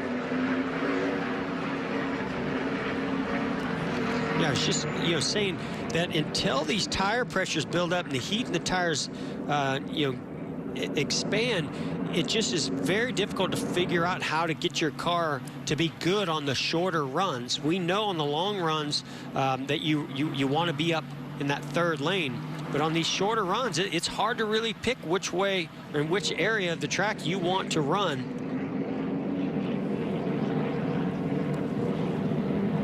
You know, we talked about contact between William Byron in the 24 and the 11. Denny Hamlin, right side of your screen. Yeah, there's Denny on the very bottom coming off turn 4. And William Byron got a good run. Probably had a little more room to his right side. And I think Denny Hamlin just didn't expect him to be there. Came up, made contact. Caution is out for Joey Gase's spin.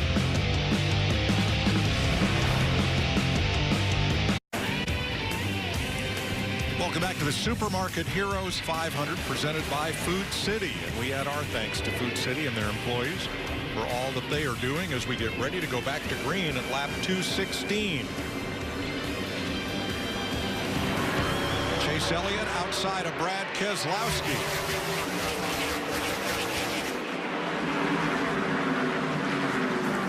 Caution back straightaway. Bailey Curry has stalled.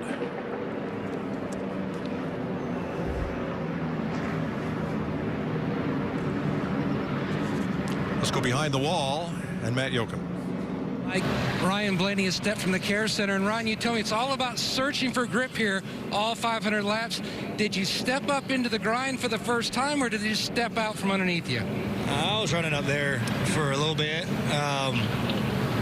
I didn't think I was that high, and all of a sudden I kind of hit a slick spot. Then I got to where I was way high, and that's obviously not where I wanted to be. But I didn't think I was that high getting in there, and yeah, it might have just been a tiny bit too much. And got in the marbles and spun out, and I thought we were going to be okay, and then we got destroyed about 6 seconds later. So that's just Bristol, product of Bristol. I don't know. I probably shouldn't have been pushing that hard, but trying to get back to the lead, and I thought we found some speed up there. Just mistake on my part. I hated for Menards and Richmond and everybody on this 12 team. After having 2 strong weeks, you go and you wreck, not even halfway. So that's just a bummer, but we'll go to Atlanta, see what we can do. Bummer indeed. Mike? Tough break for Ryan Blaney. What seemed to be a simple spin. I guess there are, Jeff, no simple spins at Bristol. They all have consequences. Well, when cars are traveling, 15, 16 seconds per lap, when you do spin, it's almost inevitable that there's going to be contact from somebody. See the conversation between Ty Dillon and Ryan Blaney.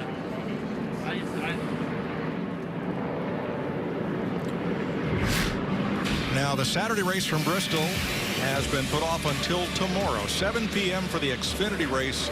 Kyle Busch, Kurt Busch in the booth with Adam Alexander here on FS1. Next Saturday, the Xfinity race is at Atlanta, 4:30 Eastern Time on Fox. And next Sunday, the Cup Series runs the Folds of Honor Quick Trip 500 on Fox next Sunday, 3 p.m. Eastern Time. Kyle Busch. It is wife Samantha's birthday tomorrow, but he's going to honor his commitment to Fox Sports. He'll be in the booth with Kurt, and we'll be happy to have him. He is currently in 11th place. Kyle Busch. Let me give you in numerical order, not in order of occurrence, the drivers who have been digged by the speeding police today. Quinn Houff, J.J. Yaley, Kyle Busch, Matt DiBenedetto, Greg Galding, Corey LaJoie, Bubba Wallace, Bailey Curry, B.J. McLeod, and Daniel Suarez have all incurred at least 1 speeding penalty. I believe this is the toughest pit road, maybe here in Martinsville, the toughest pit road to try to maintain speed. The teams have figured out a way to maximize these sections that you need to carry a certain RPM in. But at this track, when you run through turns 3 and 4, there's a section where they say, okay, you can speed up a couple hundred RPM to maximize this corner. You can run a shorter line around it also. And it just, to me, almost isn't worth it. It just seems to cause more problems than it does anything else than what it can gain you. Mike and Jeff, the last 10 races here at Bristol, a total of 95 pit road speeding penalties. Pace cars in. The 5 drivers up front are the winners of the last 5 races as they approach the Geico restart zone. And we're back under green.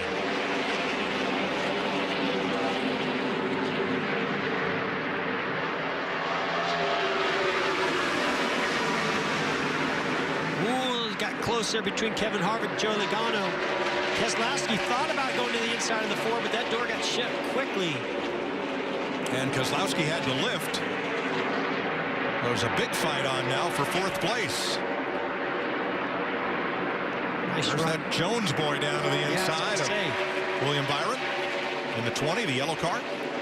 We talk about the challenge that this track creates for drivers, and the drivers tell us to see a battle for the lead here. Joey Logano looking to get to the inside of Chase Elliott. He's there. Well, we've seen at times Joey Logano's car just, he gets loose. Almost takes out Chase Elliott. They made contact. I think Logano really had to work there to stay off or get off him. Man, this battle up front has just been wild. See everybody settling in here except for this battle right here. Keselowski to the outside of Hamlin. Boy, that was so close between Joey Logano and our leader, Chase Elliott. Almost sent both of those cars around spinning.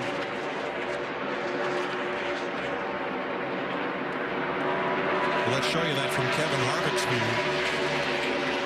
And remember, these cars have less downforce on the short tracks this year. I don't know if that had any effect here. They go side by side in the corner. And as Joey Logano goes to the inside, the car just steps out and gets really loose. Luckily, he caught the banking because I think that car would have come all the way around. Don't know how much left rear damage that may have caused to Chase Elliott's car. Keselowski trying Hamlin for 4. Oh, Stenhouse, heavy damage. Big wreck. Tyler Reddick, Cole Custer. Oh, Ricky Stenhouse. Bowman. He is having a hero or zero kind of week. And it sounds as if Stenhouse may have gotten turned here. But it's Stenhouse, Bowman, Custer, and Reddick. Window net down on Alex Bowman. Lap 230. Rookie Cole Custer about to climb out of his car. 8th caution flag. Well, that car, the 47 of Stenhouse, when it hit that inside wall, it was still carrying a lot of speed, just spun around like a top into the groove, where these other cars like Reddick had nowhere to go. We're glad Ricky's okay. Now, window net's still up on Tyler Reddick's car. Cole Custer walks away. And Stenhouse. So let's have a look at what happened here. There's like 4 cars knocked out. See Clint Boyer in the 14 on the bottom. 47 of Stenhouse. Here comes Jimmy Johnson. Comes off of turn 2. And he just makes contact with the left rear of the 47. I don't know if Stenhouse had to check up a little bit when he caught the 42 of Kenseth there, but just looked to me like maybe Jimmy misjudged getting in behind the 47 of Stenhouse. I think Kurt Busch may also have some damage from that one. Well, I'd like to see that one again. Well, let's ride with Kurt Busch. I think he was just alongside or in front of it. Nope. Back of it, hard to tell there. Ooh, oh, that's pretty heavy damage for Kurt Busch. Yeah, Tyler Reddick got into the back of Kurt Busch.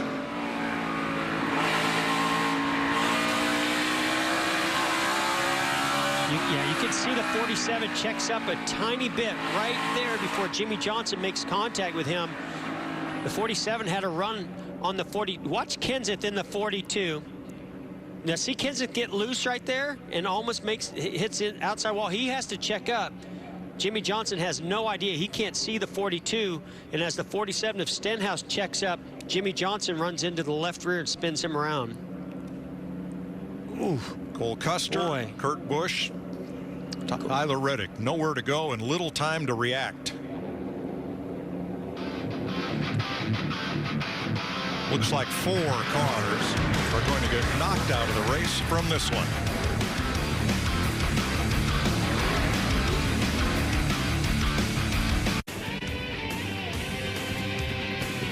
The race has been red flag. Cars are stopped on the straightaway here on the front stretch as crews clean up. Here's watch John Hunter Nemechek. Yeah, he and Chris Buescher. Watch this wreck. Folds. A 47 hits the inside wall, comes up the racetrack. They barely miss it. Here are the guys that make contact, get caught up in this. Nemechek probably thought Stenhouse was headed right for him. That's what he said. I can relate to that. When you barely make it through one of those and you see it happen right in front of you. So the cars with damage include Kurt Busch, Cole Custer, Tyler Reddick, Alex Bowman, Ricky Stenhouse have serious damage. There are others deemed to be involved, maybe because they spun to miss the wreck or had contact taking evasive action. Onto the rollback goes Stenhouse's car after having a great run Thursday night in Charlotte and a promising start to this race. Saw a little damage there to Ryan Preece. He went for, I think maybe somebody made contact with him into the rear bumper and sent him sliding. He slid all the way through turns 3 and 4 underneath that wreck, sideways up into the banking, but there's the damage that he has. He avoided a lot worse damage. Yes. So Stenhouse, who was trying to check up to stay off of Matt Kenseth, gets hit by Jimmie Johnson and starts a 4-car pileup. Just prior to that, Ryan Blaney had what looked like it was going to be a 1-car spin. The hole closed up on Ty Dillon, who took the nose off of Blaney's car. This is Bristol. This is, you know, the things that we love and the things that we hate about Bristol. But you can see again, Matt Kenseth gets loose. His momentum gets slowed down. Jimmie Johnson is trying to either get to the quarter panel of the 47 of Stenhouse. They're in a tight battle, racing one another. And as Stenhouse has to slow down ever so slightly, there's just no room for air. And Jimmie Johnson was just right there at his rear bumper, spun him around. They collected all these cars. You saw the 37 come slide through there. Yeah, big accordion effect, and then you have a broken accordion. Wow. Heavy damage. But as you say, that is Bristol. We went back and reviewed footage and found it was Bubba Wallace who got into the back of Ryan Preece to send him spinning. And Jeff, talk about checking up for an incident developing in front of you versus gassing it to get through. So I'm just going to put a scenario that maybe I would have been if I'm John Hunter Nemechek. Yep. If I'm John Hunter Nemechek, I see the 47 of Stenhouse get spun around to that inside wall. When he does, I might gas it up and actually try to go by Stenhouse before he makes contact. But then as he hit the inside wall, made contact, and comes spinning off, now I've got a different set of circumstances, and I'm just going to freeze. and that's what John Hunter Nemechek did. He had nothing he could do at that point. He was committed, but luckily had enough speed to carry and go by that incident before it collected him. And as huge as the brakes are inside of these 15-inch wheels, we see these cars going around the track at such speed, it's easy to forget how hard it is to, they're like freight trains. It's hard to stop one at speed in a short distance. Well, I mean, think about, you know, this is a half-mile racetrack. These cars are carrying with 140, 150 miles per hour on this short track. So even though you have great brakes, it's still, you're carrying so much speed and momentum, it's still very hard to not only slow down, but then also maneuver left to right to try to avoid an incident if it does happen in front of you. So in the aftermath of all this, Matt Yoakum has caught up with Alex Bowman. Mike, Bristol seems more like Talladega today. And Alex, walk us through what took place from your vantage point.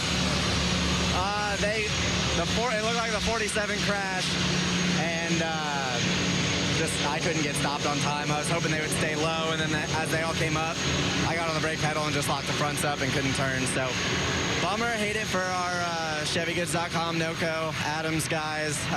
First race for Adams Polishes on the car. Bummed for them, but we had a really good car. Just had some weird stuff happen today. We cross-threaded a lug nut, had to come back down and change that out, and then the clutch pedal fell off inside the race car. So that wasn't good for pit stops by any means. So kind of struggled with that the last pit stop, lost some more track position, and then just wrong place, wrong time. So hate it. Hopefully, looks like the 9's running really well. So hopefully a HMS car can park it in victory lane. But one of those days, everything was going wrong and finished it off. All right, thank you, Alex. So Alex Bowman out of the race, joining Bailey Curry, Ty Dillon, Ryan Blaney, Ricky Stenhouse. And we'll see who else is able to continue that was involved. Well, the fellow who ruled this place, there's Darrell Waltrip and Junior Johnson. DW with 7 wins in a row here, 12 wins overall. And Junior Johnson, Hall of Famer, with a great record with Darrell and Cale. Here's DW's tweet. If the right side is roughed up, you're passing people. The left side's banged up, you're in the way. Well said, DW. Back to Matt. Well said indeed. And out of the infield, Kirsten is Ricky Stenhouse Jr. So what happened, Ricky? We just got crashed. Our Kroger Camaro was so good. That's 2 weeks in a row. I feel like had one of the best cars that I've had, at that given racetrack. So we were just racing hard. The 42 had to check up. The 48 just ran into our left rear and spun us. But it was a bummer. I felt like we had a really good shot at racing him for the win. We were getting it dialed in there. Starting on the inside was a little tricky on restarts and trying to get yourself up. And we were starting to make some momentum back to the top 5 there, and just got crashed. So he about got us last week. He got us this week, but it's just part of it. Short track racing. Hopefully, you guys bring another good car to Atlanta next weekend, and we'll go get them. Thanks, Mike. Boy, he had great momentum coming into this race. Now he's got a very beat-up race car. A little damage to Jimmy Johnson from that contact. Tough break for Ricky. Yeah, and I think he knew, after that great run last week or Thursday in Charlotte, he knew this was another great opportunity to back that up and keep the momentum going forward.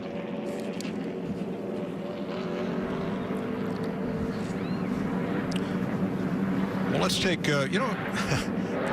not often you hear about a clutch pedal or something like that falling off, and we do talk a lot at Bristol about brakes. So here's Larry with a closer look with our Ford Performance car.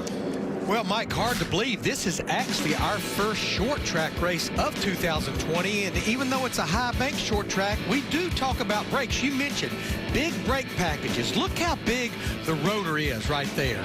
And you're going to turn it around there and you'll see just how big that brake caliper is and how big the brake pads are. Basically, what maxes out how big the brake package can be is what fits inside that wheel. So a lot of brakes, maybe don't use a lot here, but they run big brakes. And then also the coolant. You've got these hoses here, and then they have blowers in the hoses. But what I have noticed, because you don't use a ton of brake here, I'm seeing a lot of the front ends that has tape over those brake ducts. So even though big brake packages, they're not focusing a lot on the cooling. No, Larry, with the speeds they run here at Bristol, they focus on the aerodynamics. But when cars are wrecking in front of you, you need those big brakes. See some pit stop action happening here. Mark Truex Jr., Jimmy Johnson.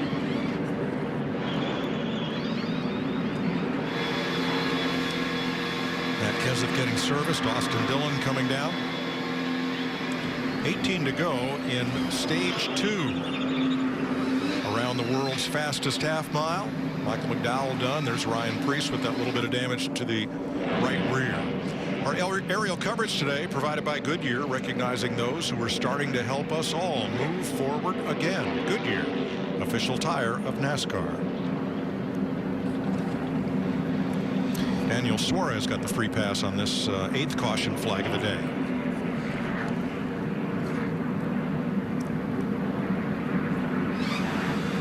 And Kurt Busch looking at the left side on his car. Here's your Xfinity fastest lap of the day so far. Chase Elliott early in the going. Or excuse me, late in the going. Lap 227, just 6 laps ago.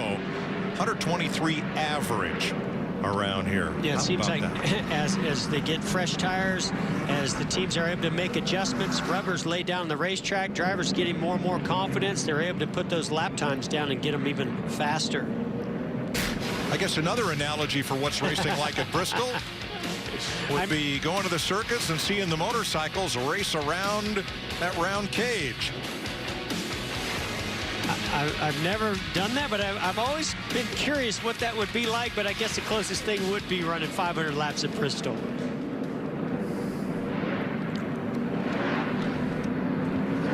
You know, Mike and Jeff, we have roughly 24 drivers on the lead lap. I felt like we may see a few pit right there, but what I would do is we're only going to have about 15 laps left in this stage. Absolutely, if you pitted there, you stay out at the end of this next stage.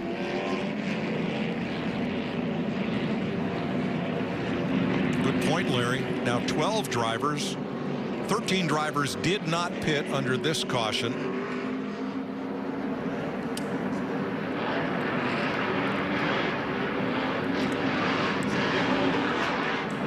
Matt DiBenedetto getting his service. You saw Tyler Reddick walking through the tunnel out of Bristol Motor Speedway.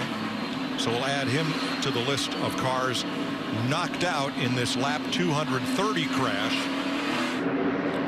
We're going to listen to Tim Fedewa, spotter for Kevin Harvick, as we go back to green. Clear. 24's trying to come though. Outside now. clear. Right on you, though. Back out there. You're still clear. All the way up. Whatever you need. 24, come with the run one back. All clear. On the bottom with you. With you, watch your bottom now. He's got to run inside. 18 will be pushing him. Inside, clear. Back down there. Denny Hamlin was able to get by Joey Logano. Now he's going after our leader, Chase Elliott. Logano keeping him close. I gotta say, I enjoyed listening to Tim Fedewa. I race with Tim Fedewa. You know, almost all these spotters have some sort of racing background that helps them be a really good spotter. Caution is out. Somebody got into the wall hard up between 3 and 4, Jeff. Someone toward the back of the pack.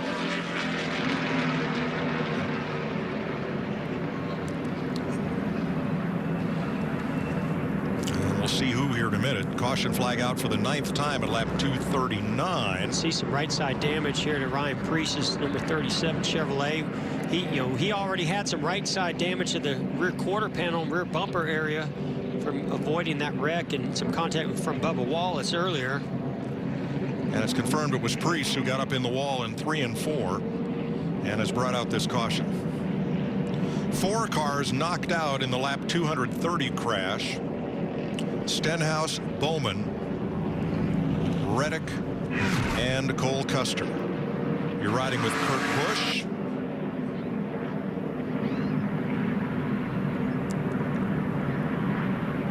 See, Preece just goes in, the car just goes straight, almost as if it had a right front tire that was down or something broke.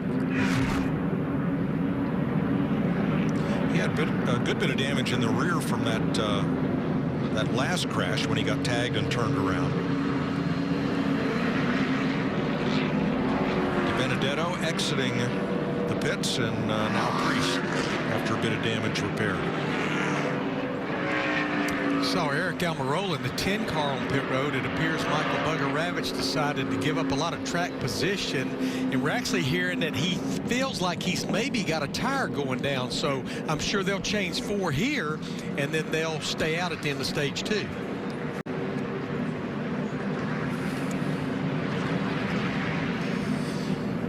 Just 10 to go in the stage.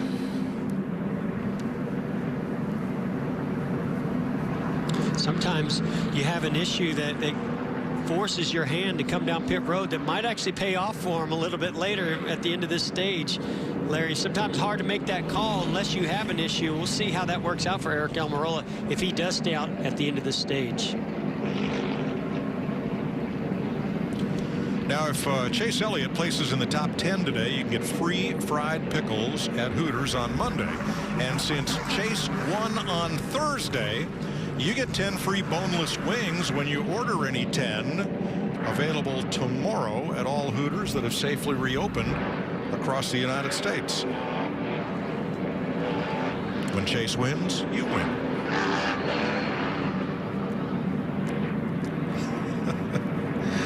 I get some vegetables to go with that. Daniel Suarez is the free pass.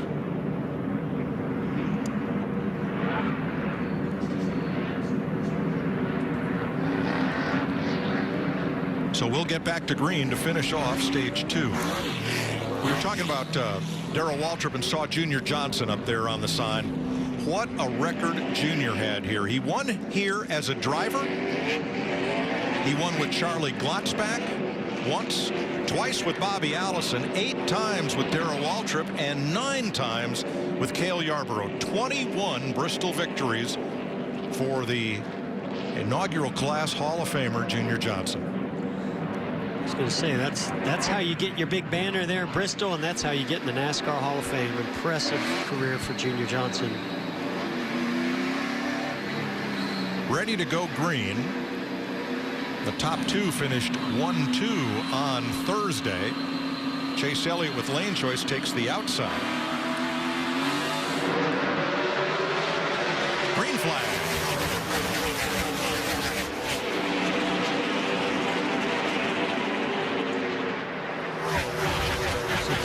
Taking advantage of that outside starting position. And never count out Kyle Busch. It's not been a Kyle Busch kind of day so far, but now here he is coming up into the top 3. Well, it's a Kyle Busch racetrack. 8 Cup victories, 9 Xfinity victories, 5 Truck Series victories for Kyle.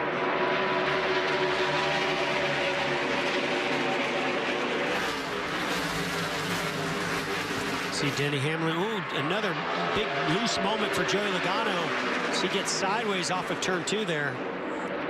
Now the exit of turn 2 is in full shade, Jeff, and has been for some time. Rest of the track's in bright sunlight. And yeah, you would think that would increase the grip level, might make the car turn a little bit stronger, but you would think you'd be able to get in the throttle a little bit harder, and that might be what's happening is some of these guys are just trying to get more aggressive as they get to the throttle. It might cause that car to step out.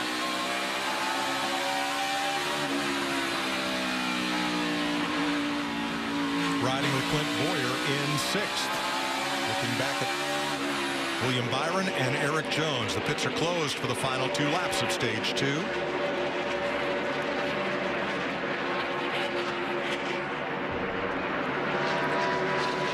Chris Buescher's made a nice recovery. He's in the 10th spot to pick up the final stage point.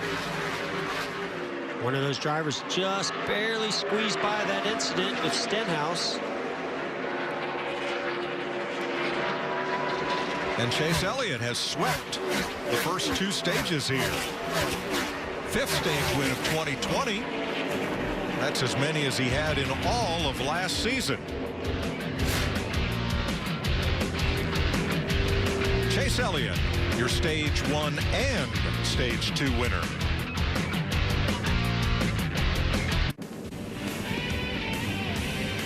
Welcome back to Bristol Motor Speedway. Mike Choi, Jeff Gordon, Larry McReynolds with you. Matt Yoakum on pit road. Kurt Busch will get back on the lead lap as the free pass car during this caution at the end of stage 2. Pit road will be open this time. 25 lead lap cars back to Timmy Hill will hit pit road this time, should they choose to. Now the top 11 did not pit at lap 213 or lap 232. So here they come. Out of the shade and into Denny the light. Hamlin staying out.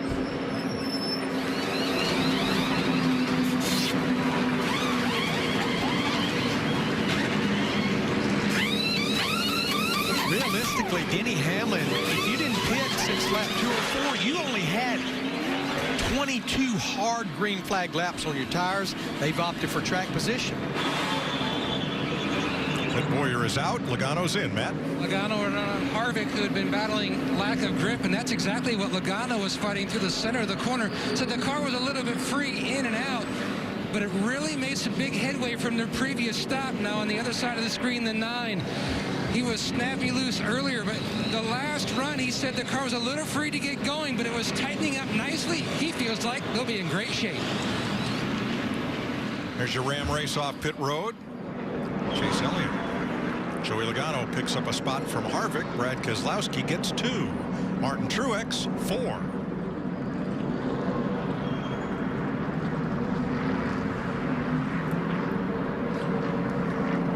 Well, we've already spoken to Chase Elliott, so who'd you like to dial up? Yeah, I'd like to talk to Kevin Harvick. Hey, Kevin, this is Jeff and Mike, Fox Sports Studios. You got us? Hey, man, we just wanted to talk to you because, you know, hey, you got a lot of great information that you give us all the time. So, you know, how do you and Rodney Childers just stay on top of the constant changing strategies, changing track conditions? We've not seen a long run yet today. Yeah, you know, our Hunt Brothers Pizza Ford is, you know, it's a little too loose on the bottom on those restarts, but you got to have the thing turning good up top. There's got to be a long run. It's going to go to the top of the racetrack, and you're going to have, you know, the thing turning in the center of the corner. And all those cycles on the tires, you know, it's better to just bite the bullet and get some cooler tires back on there. So lots of changing. You don't know when all the cautions are going to come out, when the strategy is going to change, but we try to just do our own thing and see how it all falls in the end. All right, well, it's been a wild Bristol so far, and that's just us watching. I can only imagine what it's like for you in there. So good luck the rest of the way. Thanks for talking to us. Hi, Jeff. Thank you.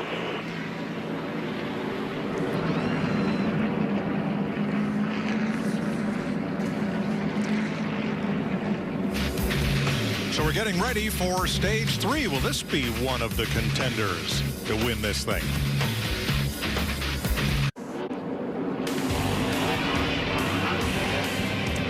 Ready to restart this race in Bristol. On the restart, you'll be listening to Tony Hirschman, spotter for Kyle Busch.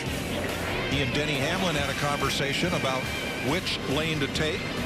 Busch to the top, Hamlin to the bottom. Yeah, watch these teammates work together here on this restart. And here they come off turn 4 to the Geico restart zone. Freeze on you inside 48, quarter. Inside 48, full. So there, 48, quarter. Freeze with him. Clear right now. Clear, clear, clear. Jimmy Johnson loose off of turn 4. 3 wide going into 1. The 3 is there. And gets him just a little bit there. And boy, Christopher Bell, what a job hanging on he did in that 95. Now the 3 of Austin Dillon gets loose. Here comes Matt Kenseth to the inside.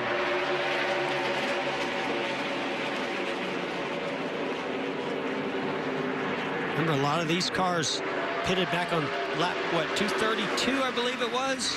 Hamlin and Busch were in at lap 204. Everybody else up front, lap 232, except Almirola 8 laps later. First car on fresh tires is Chase Elliott in 10th. Chris Buescher has bounced off the wall from 20th place. Watch the 17. Well, you just know 3 wide is not going to work at Bristol. Unfortunately, right there, the 17 of Buescher goes to the high side, just like Ryan Blaney got up into that loose marble. And William Byron got a piece of the wall. Here racing outside Martin Truex. You could see the dust in the marbles building up outside where the rubber's laid down. Let's watch this 24 car. He goes 3 wide. Has to avoid the 34 McDowell. When he does, it just goes up the racetrack. Makes contact. That's enough to really do some damage to that right side and possibly cut a tire. Yeah, as these tires wear, they're like a pencil eraser. What comes off them has to go somewhere, and it clogs together and settles up toward the top of the racetrack. We call it up in the marbles. Ryan Newman, Chase Elliott. Now, Chase has fresh tires. Newman's are 20 laps older, and we're under yellow. Chris Buescher tagged the wall again. Well, yeah, and then made his way to pit road. Yeah, I mean, this is the problem. When you hit that wall, those flared fenders fold in, and it's so we see him cut the tires down all the time, and that's exactly what happened with Chris Buescher. He got into the wall, that fender gets pushed in, and just a few laps later, that tire is cut and goes down. Buescher radioed in after the first hit. Feels like something's wrong in the steering. Now it is. So Buescher hits the wall, comes down to pit road. Yeah, this is obviously after he knew either something was broke or a front tire was cut down. And caution is out for the 11th time.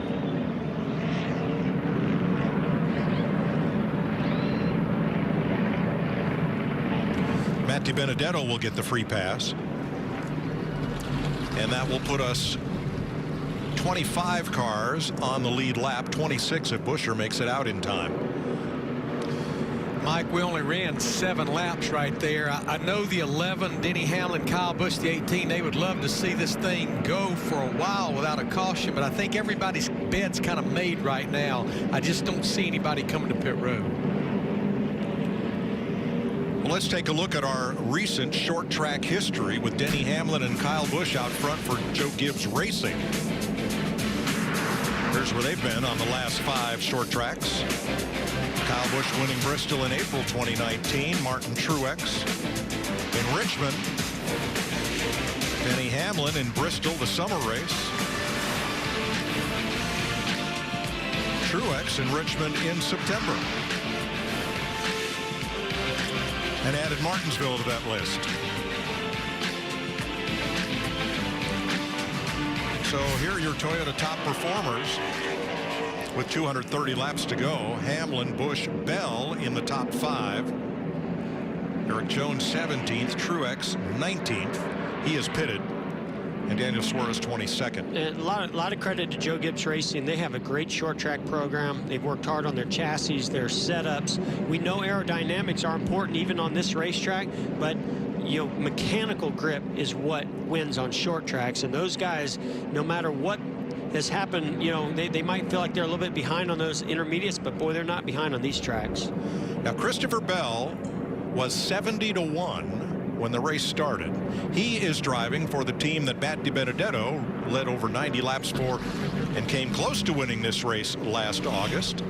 He was one of our ones to watch and currently well positioned in the top 5. And one of the things I've seen him quickly starting to learn is how to get further into the race, to get yourself in position to pull together a good result and build that momentum. Matt?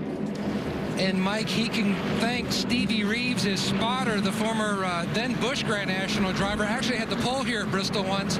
But Stevie has helped Christopher trying to mentally approach working longer into a race. Remember, he's typically used to running in the trucks or the Xfinity Series. So mentally, he's trying to approach it much longer. The car a little bit on the free side. And he told me earlier this week, if he could write anything on the dash for Bristol, it'd be patience, patience, patience. And he's showing it today.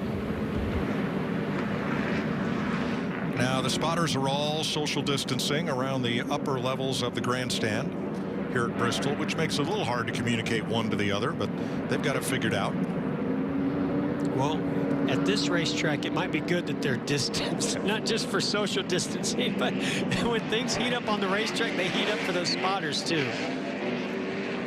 Big thanks to our Fox technical team. Quick rush from Charlotte to get those folks up to Bristol and ready as this broadcast comes to you from Bristol, from Charlotte, and from Los Angeles. Mike Davies, Kevin Callahan, Brady Cheney, Colby Bourgeois at the helm, and all of our cameramen who are at the track, as is Andy Jeffers, and our chief spotter up there, Kevin Clark, who made it to the Elizabethton Cruise last night, sent me pictures and video. I am jealous. I mean, that's a must-do when you go to Bristol on Saturday night. Sorry I missed it. Thanks for the photos, Kevin. Pace cars in. 226 laps to go. When they hit the stripe, we're back under green.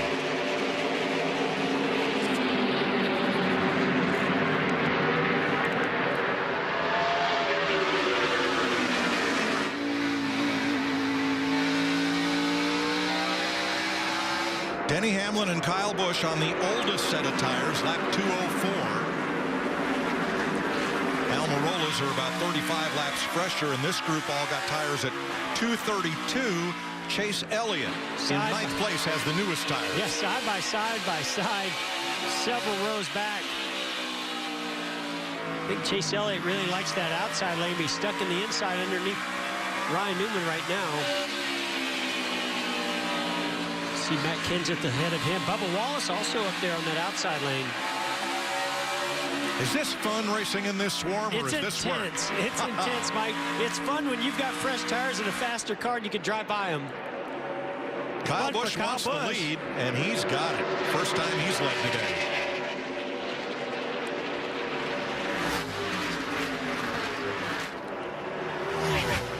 Overcoming a speeding penalty back at lap 60. I think what I find more fascinating than what he's overcome is an ill-handling race car. We saw earlier in this race he was getting passed by drivers that you typically wouldn't see passing Kyle Busch. So that tells me that they've done an excellent job tuning on this race car to get it up to speed.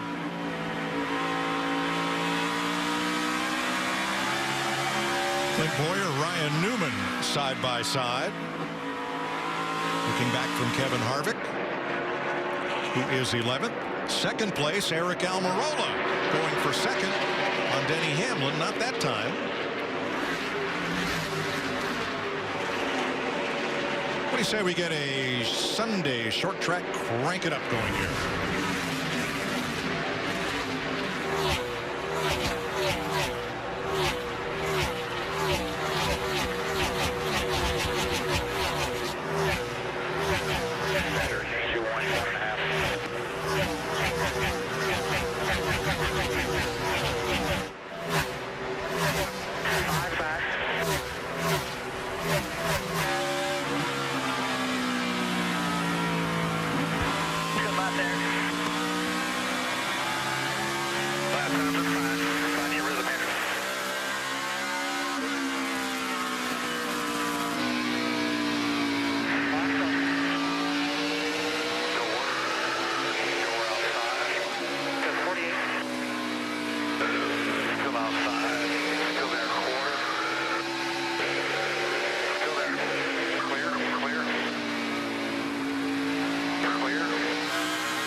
ahead, the black one. Still out there. Still way up top outside. He's got momentum. Got the 51.3 up on the top. He's spinning here. Watch that 51 right in front of you. 3 wide bottom. 2 wide bottom. You in the 9. Clear. Top starting to roll now. Whatever you need, Kevin. 3 back to Clint.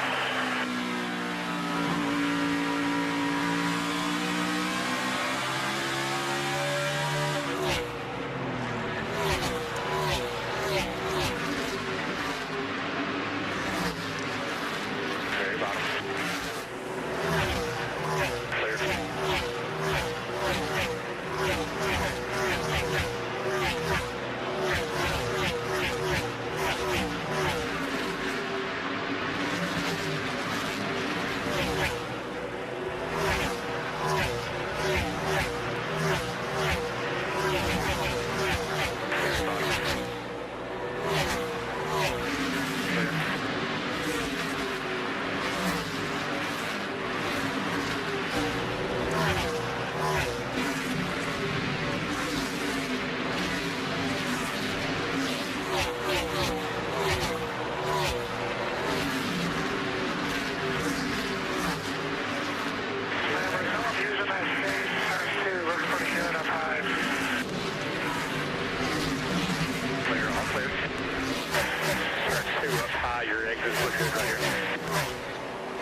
Clear. You saw Jimmy Johnson take 4th. You saw Chase Elliott break back into the top 10 briefly. Kevin Harvick going back by him, and Martin Truex making a green flag pit stop. And really, this is one of the longer runs we've had all day. You're really starting to see those grooves change again. You saw Harvick now. He was to the inside of Chase Elliott. Now he's moved back up to that top lane. Going to the outside of Bubba Wallace.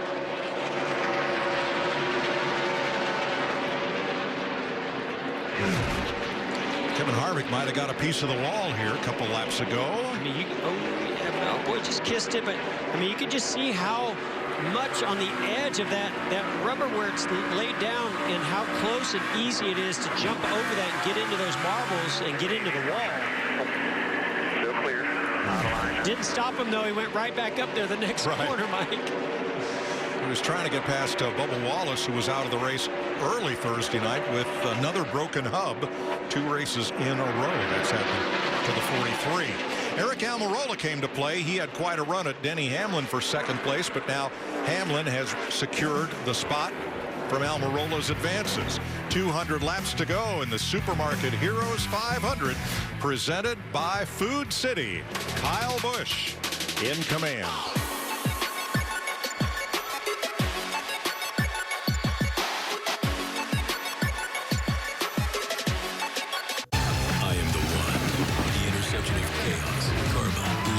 Legacy, family, and flag.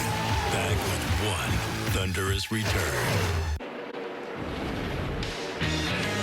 190 laps to go in Bristol, where Kyle Busch has been to victory lane in NASCAR's 3 National Series. A total of 22 times. Most all time by any driver. And let me correct, Martin Truex did not pit.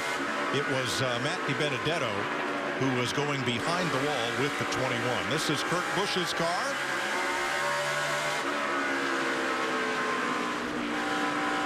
Trying to hang on and keep from going 2 laps down to his younger brother. They will both be in the booth tomorrow night for the Xfinity race on FS1, 7 p.m. Eastern, with the Busch brothers. Mike, the stat that has me the most interested with Kyle Busch as he finally puts Kurt Busch a lap down is that last year at this time, after 8 races, the 18 car of Kyle Busch had led 498 laps at this point last year. This year, coming into this race, only 14 laps led. Wow.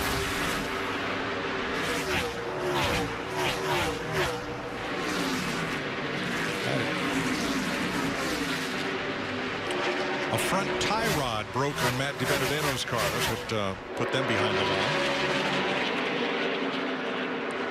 And again, Martin Truex did not pit. Truex is in 12th place. Last pitted lap 271. Hey, don't count this guy out. Matt Kenseth. Now, he hasn't raced here since 18, but he finished 4th in both of those races in 2018.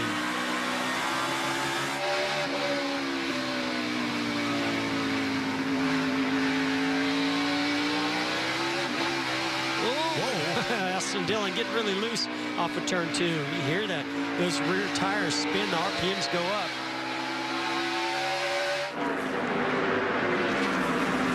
Sixth place, Harvick and Dillon. Now, Harvick was in the pits lap 255, Dillon at lap 232. And Jimmy Johnson is battling for second with Denny Hamlin, Eric Almirola with them.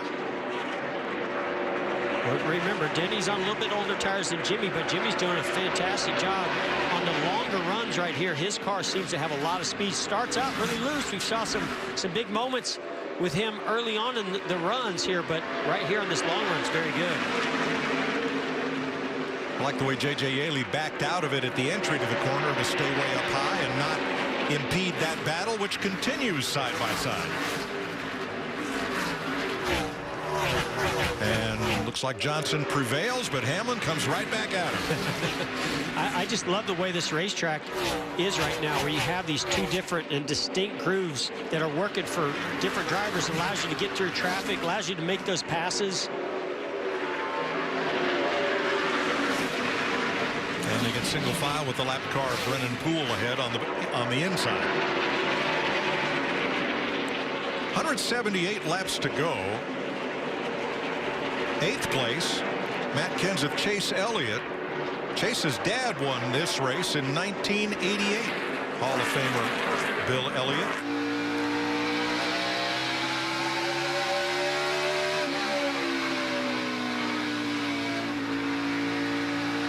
Third place on the right of the screen.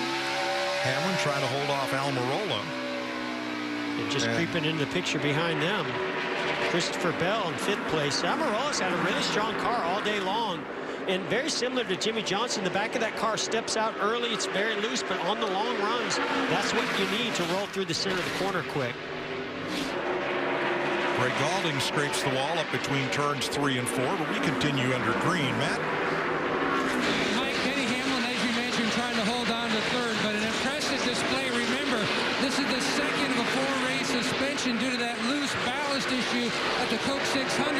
Crew Chief Chris Gabehart back in the JGR War Room could not be any prouder of how these guys have responded to this challenge. In fact, he sent out a quote to his teammates and said, "Champions aren't made in their best days. They're made in their worst." How are you going to react? So far, I'd say they're acting like champions. Solid effort by the 11. Austin Dillon slows coming off turn 4 and into the front straightaway. He's going to try to get to pit road if he can. I don't know. No, he's misses. Caution is out. Pit entry, and that'll put us under caution for the 12th time. Looks like a right front tire, Mike. He was in 7th place. And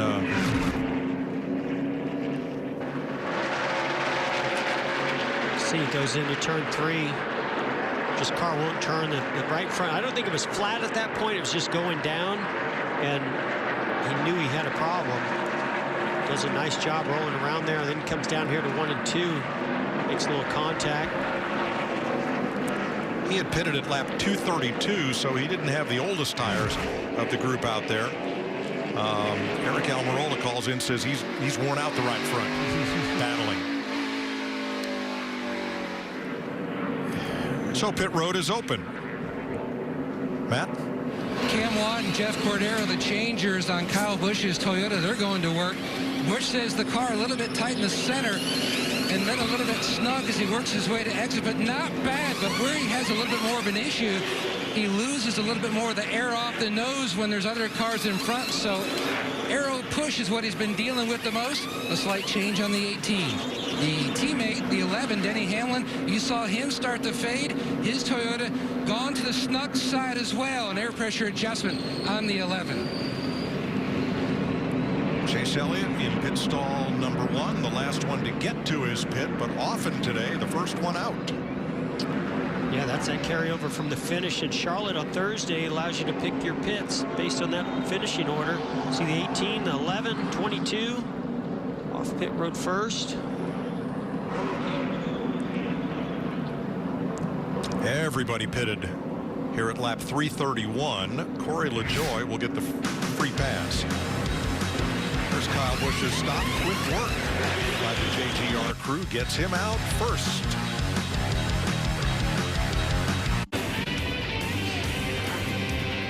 Kyle Busch chooses the inside for the restart on Denny Hamlin. Eric Almirola. Chase Elliott, row 2.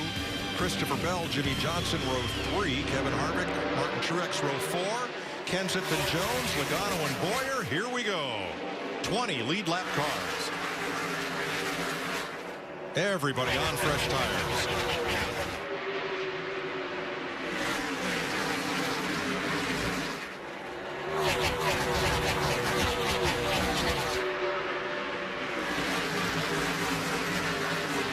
Mike, not a lot of time left to make those big adjustments that you need for the long runs and to get to the end of this race to try to win it. So I'm pretty sure if there are adjustments needing to be made, that was your time to do it. You're only going to have maybe one more shot at it.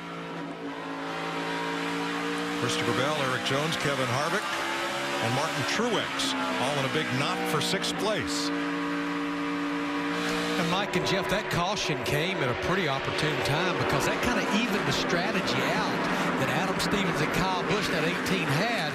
Everybody pitted there because now everybody can make it to the end on fuel.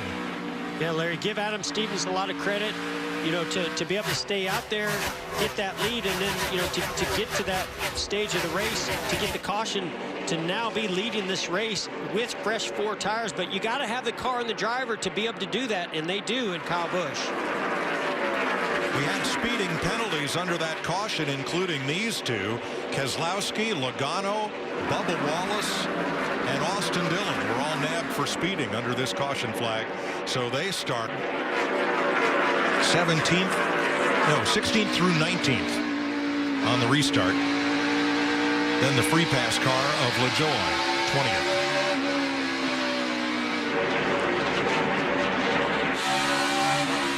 Tenth place, Kenseth and Boyer. Those two have been keeping pretty close company much of the day, Jeff. And I want to give a shout out to Clint Boyer. We saw earlier where on those pit stops, he had the right rear sticking way outside of his box. Kyle Busch was pitted behind him, had trouble getting around him. That time, he did a nice job getting all the way into the box. It was a clear out for Kyle Busch on that last pit stop. Oh, Kenseth gets loose into turn 1.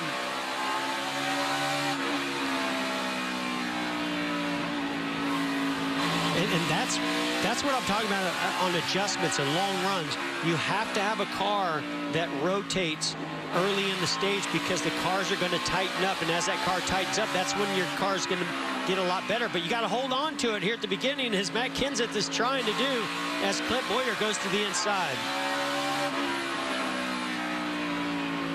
Boyer had a birthday yesterday. He said in a tweet that he kind of leaned on the right front pretty hard these last few years.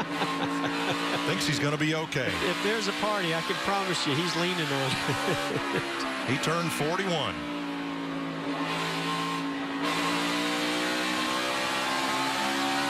Kenseth going up to the high side, trying to help that loose condition and see if that car will tighten up.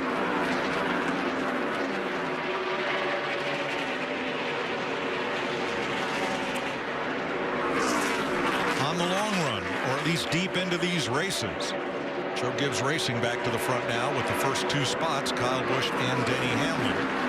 First Chevrolet is Chase Elliott in 3rd. The first Ford is Eric Almirola in 4th. But Mike, it doesn't seem to matter. Darlington, Charlotte, Bristol. This is what we've been seeing with these Joe Gibbs Toyota drivers. They're not really nowhere to be found early. You look up in the last part of the race, and there they all are, floating all over the top 5, top 10. Well, and no surprise, right? Look at that top 10. You've got Joe Gibbs Racing. You've got Stewart-Haas Racing. You've got Hendrick.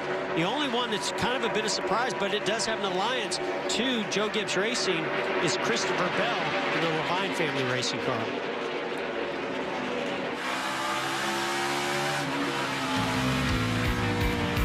Riding there with Kevin Harvick in 7th. Christopher Bell just ahead with 150 laps to go in Bristol. Welcome back to Bristol, where Ryan Newman has brought out the caution. 145 laps to go. And watch for his number 6 sliding up off the corner. Very similar to what happened to Ryan Blaney earlier in this race. See, he just gets really loose up into the marbles, turns it around, locks down the brakes, and keeps it out of the wall. So while we're under caution, time for our Credit One Bank ones to watch. Who has first pick? Oh, Jeff. I do. Yep. But I got my eye on this 25-year-old rookie, Christopher Bell. He won the spring race in the Xfinity Series a year ago, and this guy's finished 9th, top 10 in the 600. He is starting to get very comfortable in the Cup Series, and I like it. One to watch. We're at Bristol. He's the only one to watch. Kyle Busch, 22 wins across the top 3 series, including 8 Cup wins, gets that season turned around here. Larry Mack, the 2nd week in a row. I disagree with you. The guy who's going to win, the team behind me, Denny Hamlin. Now, they gave it away last spring, recovering from that speeding penalty to finish 5th. Won in the fall, but he didn't take the lead until 12 to go. He's got plenty of time to get past his teammate. Well, Chase Elliott has momentum. He's led 79 laps today. He has never won a Cup race on a short track. He's never won back-to-back, but he has the momentum. And those are our Credit One Bank ones to watch. Props to Jeff for not taking the blind obvious. Larry, not so much. I handed that one over to Larry. Yep. Cars on pit road. And this could, be an interesting way to, if this race goes all the way to the end, 140 to go once we probably get the green. Logano got a chassis adjustment on the right rear.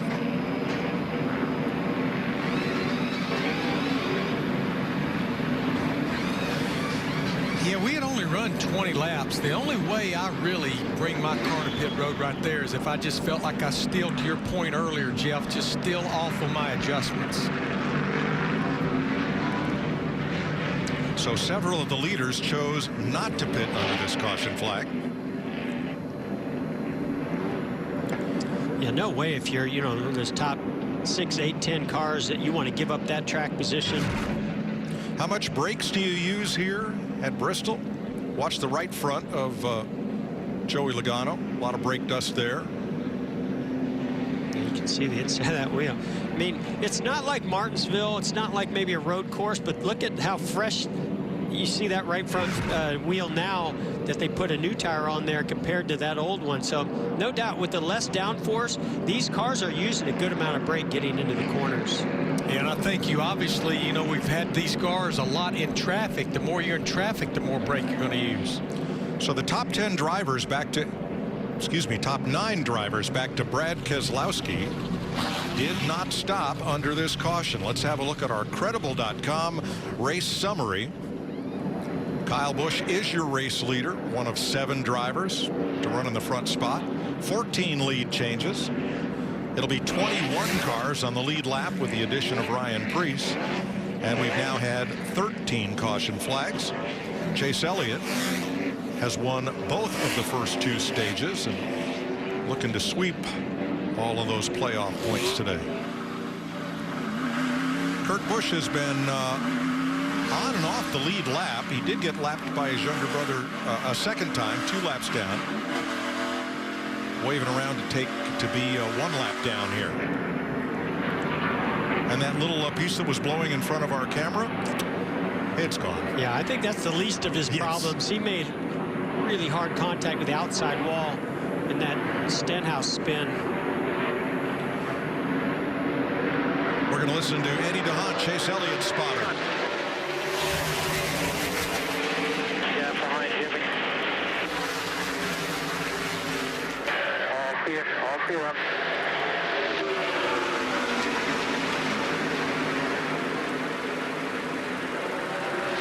Yeah, for 2.5.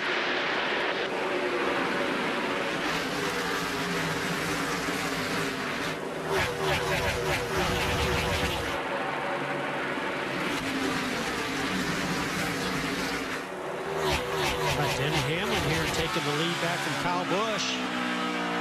Saw Kyle Busch get pretty loose down on the inside lane. 3 wide back here, Matt Kenseth. See Almirola with those fresher 4 tires, as well as Truex on fresh tires also. Nemechek doing a nice job in the top 15 here.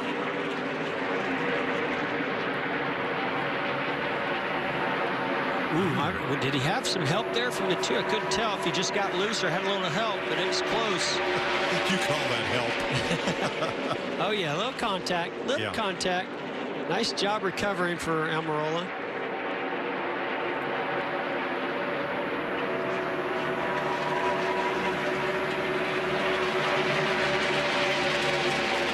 Thirteenth place at stake there, Logano and Almirola.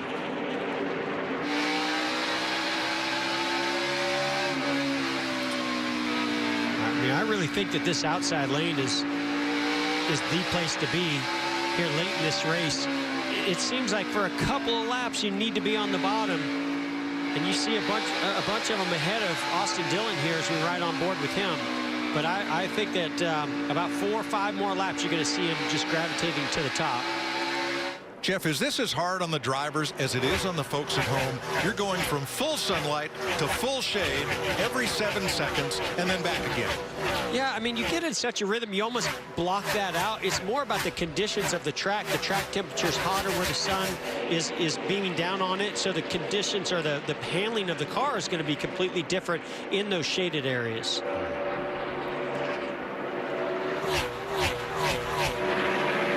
Denny Hamlin trying to drive away from the field as Martin Truex, Brad Keselowski discuss 9th place with John Hunter Nemechek. Yeah, what a great job, John Hunter Nemechek. Again, we've been talking about this kid about every week. The fantastic job that he has done. Give some credit to that team on pit road and the pit strategy also to get him in this position with 4 fresh tires.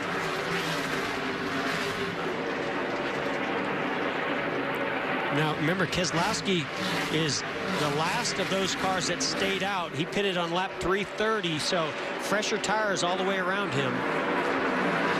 Last fall here, or last August, the race went green the final 113 laps, Matt.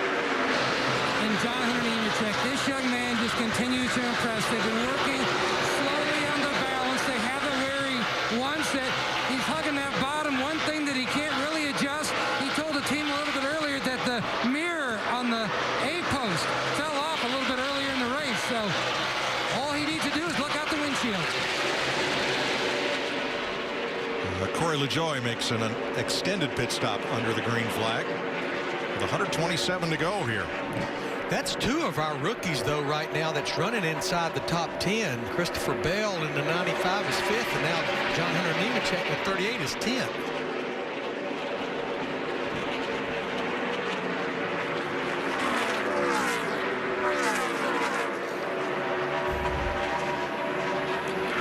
Christopher Bell in our 5th position. Let's take a look back at 15th place. 14th for Byron, 15th for Bubba Wallace. And I've just been handed this, and I don't have time to read it, but it headlines, Tuesday is National Bubba Day. You can't make this stuff up. June 2nd every year, National Bubba Day. Okay. You know, Bubba.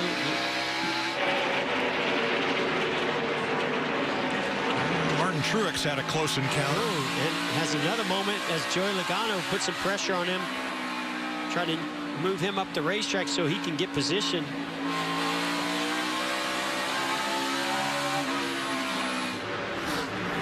Truex did a great job of getting a run to the outside of Logano to then get position in that inside lane down in the next corner. Teammates here, Clint Bowyer's Almirola. And remember, Almirola with those fresher tires going to the inside of Clint Bowyer. Yeah, the first of the cars that stopped at lap 357 most recently is Nemechek in 8th. Well, now 9th as Truex goes past him. Both of them are on fresh tires. So is Logano, Almirola, than Byron Dillon, Wallace, and McDowell. I mean, if this thing goes green to the rest of the way, I'm going to be very curious to see, especially a guy like the Truex in that 19 car with 4 fresh tires. Will those 20+ laps, fresher tires, pay off at the end of this run if it goes green all the way? It's going to have to go green for that to pay off, I think, in any way. What do you think, Larry? Yeah, I think to Jeff's point, we've really not had that many long runs, but I think if this thing did stay green and we do go deep into, say, close to the end of this race, I think that could pay dividends. But, right now, the top 7 are they pitted at lap 330, and the thing about it, that's 7 good race cars, too. That's true. Denny Hamlin leads teammate Kyle Busch by 0.3 of a second with 117 laps to go. We'll take you Fox side by side. NASCAR is live on FS1. We're going to go racing. We're going to crank it up for you on Fox. The Cup Series, Xfinity Series, have fun today. and Gander RV and Outdoors Truck Series. Another lead change. All live. 2 laps to go. Plus, get your daily inside track on everything NASCAR with Race Hub. NASCAR is live on FS1. Everyone is working a little differently now. So we can still answer your calls. And we are monitoring our system 24/7 to ensure that we have a fast, reliable network. keep the customers connected and making sure people were staying safe. And we're still on the road, solving critical issues as they arise.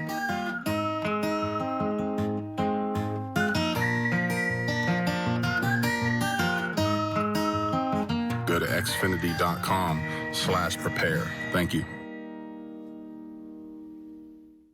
Getting to know you, getting to know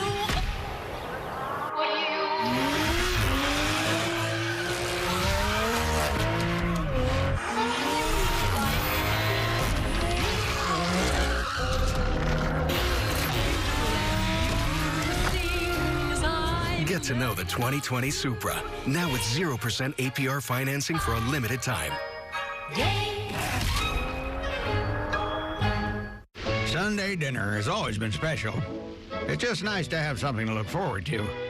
Well, break out the good plates and tell the kids to wash up, because it's Sunday dinner.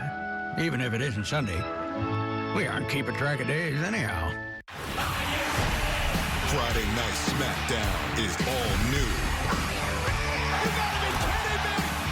All the action. Here we go!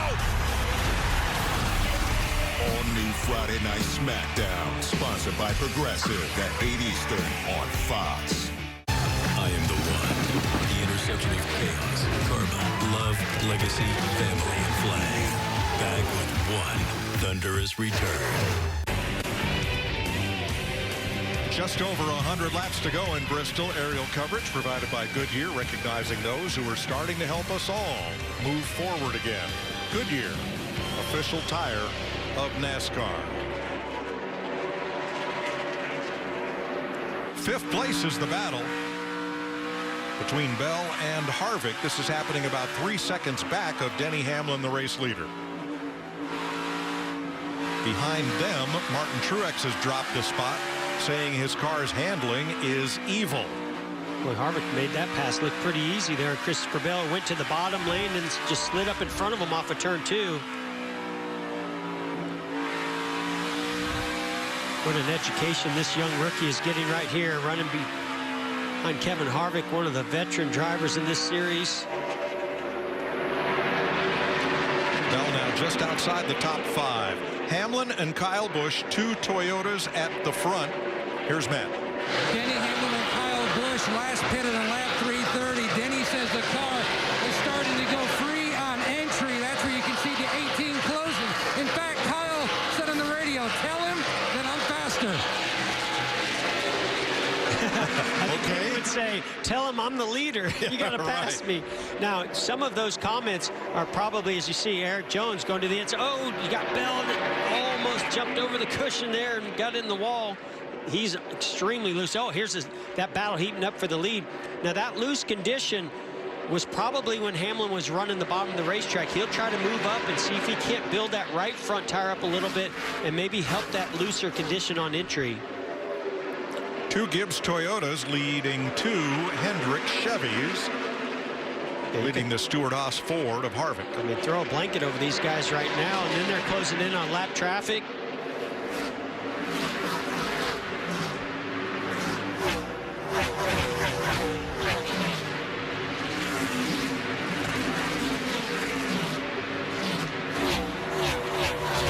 When do you ever get a rest here, Jeff? Caution laps? Yeah, you barely catch your breath, you know, just under caution. I mean, this place is so hard on you. The loads in the corners, because of that banking, it takes your breath away. You have to hold your breath. So the only time you can catch a breath is on those quick straightaways. You're only on the straightaway for about 4.5 seconds. So every straightaway, I would take a deep breath, go to the next corner, hold my breath, take a deep breath. You have to get into a rhythm, because that is very difficult, you know, physically on you when you get to this stage with 100 laps to go. So kind of like a swimmer's rhythm breathing, but add G-forces. Exactly. And cars going 140 miles an hour around you, and inches away from the wall, and what, 800 horsepower into the hood. All that and more. You can see how hard these guys are racing. Kyle Busch, I don't know if you noticed that, he just had the back of the car slide out on him. I can't remember if it's on the exit of the corner or not, but he's driving hard. He wants to put as much pressure on his teammate Denny Hamlin as he can. Stalk him, be in his mirror, move around the racetrack, find ways to be faster than Denny. Find a pick of one of these lap cars that he can work to his advantage. Right now, it's all about who has the best long-run car.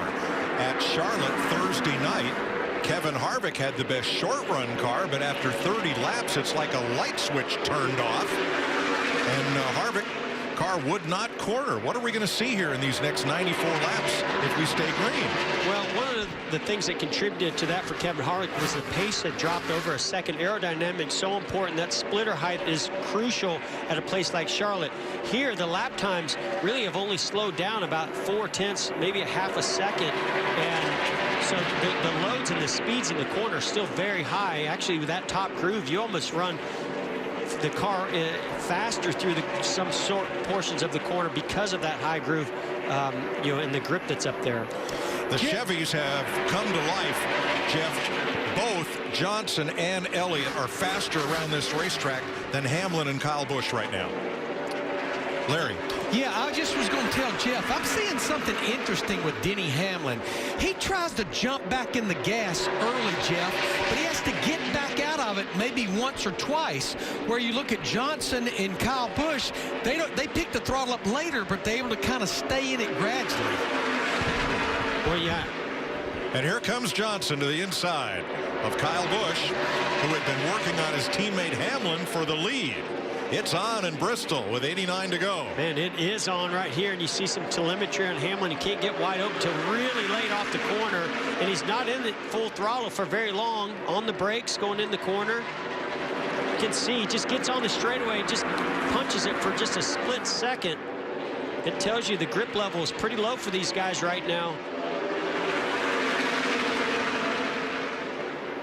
If it's low now, what's it going to be like 80 laps from now? Well, in the middle of the corner, it has good grip in the middle of the banking.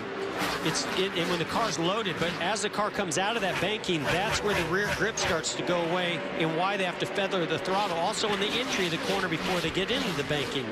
I have a feeling lap traffic's going to come into play here as they get back into the lappers. And Denny Hamlin's searching right now. He's trying the bottom groove. He's trying the top groove. He does not have the race car that Kyle Busch has right now. Great aerial coverage, and here are a couple of the slower cars. You saw right there a big run by the 18 of Kyle Busch to the rear bumper of Denny Hamlin, but the lap cars are going to save Denny Hamlin a little bit right here. Now look at Kyle Busch going to the inside. Hamlin went high, and that's where J.J. Yeley is. That hole may close up on Hamlin. Not enough room there. Nope, there it goes, the lead change. Boy, Kyle Busch did an excellent job looking ahead at those lap cars and using that to his advantage. And J.J. Yeley got as far out of the way as he could get. And now Jimmy Johnson racing for second with Denny Hamlin and that 103 race over streak on the line.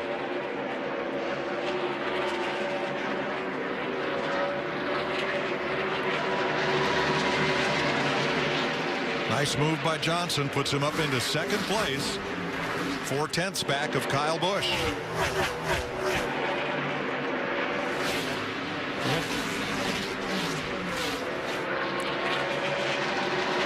It's a really good racetrack for Jimmie Johnson here in the last several races. 5 top 10s in the last 7 for Jimmie Johnson. So this is a track that he can start to put together those finishes that he's been looking for here in 2020. There was contact between Chase Elliott and Daniel Suarez as Chase went by, and here comes Harvick going after Elliott. Not this time. Here's a look at the contact. We talk about lap cars and how important it is to time those passes. He gets, ooh, man, he got a huge run off the banking, and it looked like Denny Hamlin was coming up the racetrack. I think Suarez was trying to let Denny go by and checks up, but Chase Elliott had a huge head of steam, ran right in the back of him. What's more dented, his bumper or his temper right now? Both. You know what you don't, it's what's underneath that, nose that you'd be worried about. Is there any kind of ductwork that is affecting the aerodynamics as this lead heats up as they come up to lap Matt Kenseth? But you just worry about the aerodynamics of anything that can affect the car and the airflow into that radiator and those brake ducts to keep it cool. And Kenseth can be a tough out, as they say in baseball. He does not want to go off the lead lap.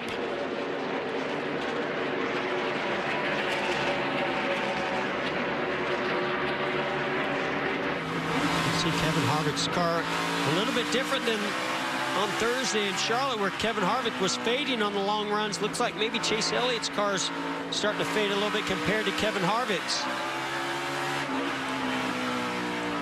A long green run here to maybe finish this one off 75 laps from now. Kyle Busch, your leader. We're going to go Fox side by side. I am the one. Back with a full throttle and roar. I am the intersection of chaos, karma, love, legacy, family, and flag. I am the place where we can be as one, united from the 4 corners of our beloved sport. Back with one thunderous return. I am ready for you. If you are ready for me, I am NASCAR. We design and engineer in America and assemble more vehicles here than anyone else. It's why, at a moment's notice, we can take American ingenuity and our manufacturing capability and put it to work. Building respirators, ventilators, and face shields. Building what we've been building for over a century. An unbreakable connection between the Ford Motor Company and America. What's that big moving house thing? It's a motorhome, Junior. Modern invention. Modern invention? We carried our homes with us since, like, forever. Yeah, but humans have Geico to protect them. Something goes wrong, they're covered. What do we have? What could go wrong? Ooh, a feather. A feather? Duck, Junior! That's no duck, Daddy. That's a vulture. Geico for RVs. 15 minutes could save you 15% or more. 9. It's not just a number, it's a bloodline. Having your name on a car means something. To me, it means people are counting on you to get it done. So you've got to hate losing as much as you'd love to win. When it's your name on that car, you've got to dig deep. It's summer's #1 new hit. Let's go! That could fill the void left by professional sports. You don't get that anywhere else. And Fox Wednesday. Competing alongside my wife is pretty awesome. It's an ultimate tag family affair. You get double the trouble. Against the craziest professional taggers on the planet. Good luck out there and don't get caught. Oh my God! Join football's Watt brothers for a night of high-octane fun. I'm coming for that W, baby. Let's go! Catch an all-new ultimate tag after MasterChef. Wednesday on Fox. I am the future, and I am now. I am going to make sure my name will be the one you'll remember forever. I am the NASCAR Xfinity Series. Caution is out with 66 to go. Kevin Harvick and Erik Jones involved. And here come the leaders. Matt. Great run, that final segment there, Mike. You saw Kyle Busch. He was starting to lose the nose a little bit. He said it was really loose on entry and even more so off, but he was also chattering that right front as well. Left side's going out. Let's see who's going to win the battle on the road between the 18 and 48. A little bit of trouble on the left.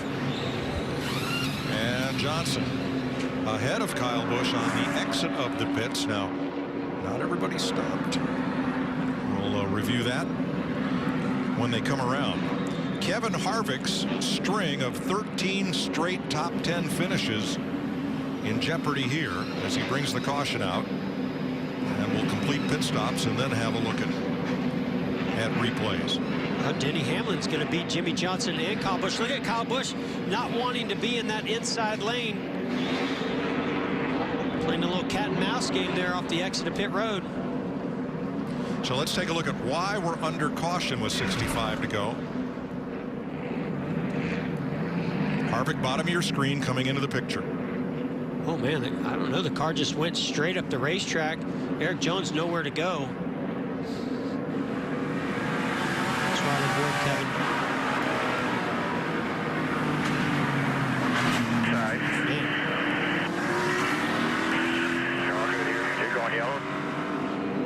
I mean, you can see right there. He just went in the corner and absolutely would not turn. You saw the left front changer was a little bit slow on Kevin Harvick getting that left front tire off. And here's that fight and battle as they exit their pit. And Kyle Busch again having to swing around Clint Bowyer's car and tire changer, and a tough exit to his pit box. Well, we talked about Matt Kenseth being a tough out. Let's give him a single because he is now the free pass car. He gets back on the lead lap due to this caution. A little bit of damage to the right rear corner on Kevin Harvick's car from where Erik Jones made contact with him. That is a very sensitive area on these race cars. Even on a short track, you need that side force and down force to have good handling and good speed. Broke the saw right there on the Sawzall trying to cut that piece off.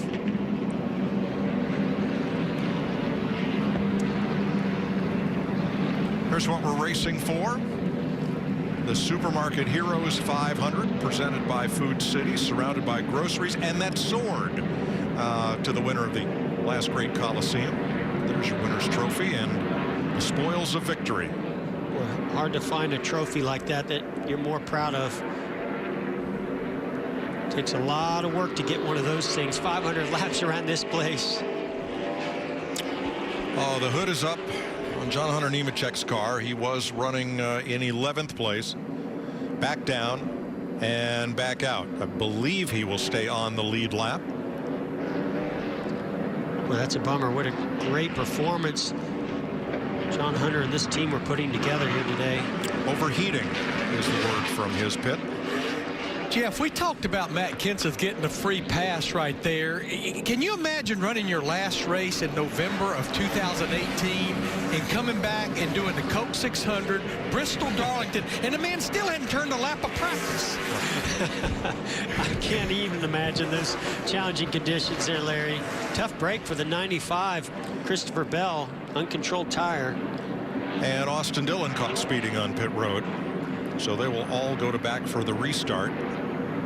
Long day and a lot of pressure on that last pit stop, what we believe would be the last pit stop. So everybody stopped back through Austin Dillon in 15th. And we bunch up for the restart with 61 to go.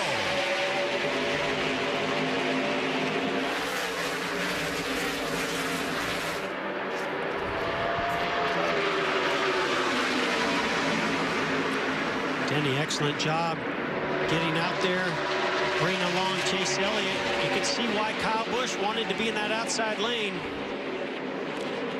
Jimmy Johnson stayed on the bottom. He could have cleared Joey Logano up to the top, but chose to stay in the bottom for the corner, and there's why right there. Yeah, like we've seen in previous restarts, you might be able to run that high line for about a lap, and then you want to get down to the bottom as quickly as you can, and then the top group starts to come back in. But Kyle Busch is trying to make that outside lane work here early. Oh, we see an issue with Bowyer maybe getting up into the wall. He and Newman maybe made some contact.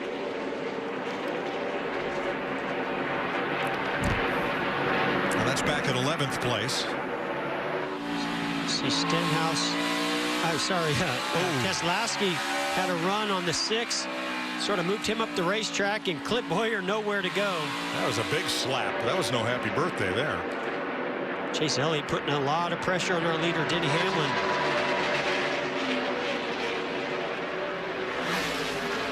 Oh, Denny slipped right there. Not quite enough, though. Only about a quarter of a car length up the racetrack. You can see he's running. He's straddling that rubber just a little bit different than Chase Elliott. He's got a run on him now. Watch the top lane and what kind of fire off the high groove that Hamlin has. Oh, Denny may have moved up to let Chase get to the inside, but I promise you he's going to fight hard for this position. He's not going to give it up. He gets great drive off the top. Trouble is, it's the long way around. And that's what you're doing. You're just trying to run the bottom as long as you can until those tires build up and that top groove comes in. You can see it's there now for Denny Hamlin. Now Chase Elliott going to try the high side. And Jimmy Johnson comes up on the inside. Denny's back down to the bottom. I really think Chase prefers this top groove. It's just when does your car come in? When do those tires come in? And you're ready to get to that position, get to that part of the racetrack. Now you can see all these cars around the bottom.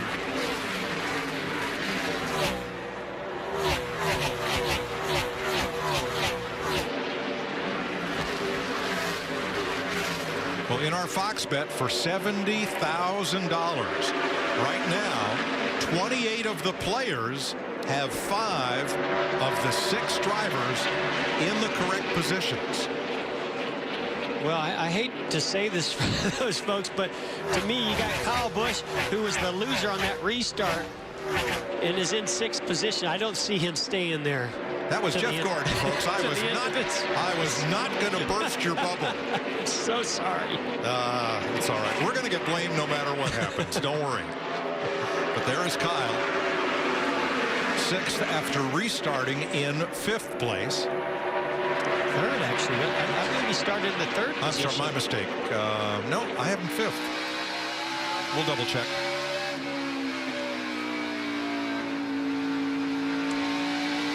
And you are correct. Yeah, remember when they came off the end of pit road, he and Chase Elliott were battling because they did not want to be in that inside lane. Kyle Busch tried to let Chase Elliott go by. Chase Elliott knew exactly what was up and said, no, you go ahead. And look, that was pretty costly for Kyle Busch. I mean, you could also go back to that left front tire change, you know, and that whatever issue they had getting those lug nuts off the left front, that cost them enough time to lose the lead, and then that ended up putting them back to 3rd position, with Jimmy Johnson getting the 2nd position off pit road. Now Kyle Busch finds himself in 6th.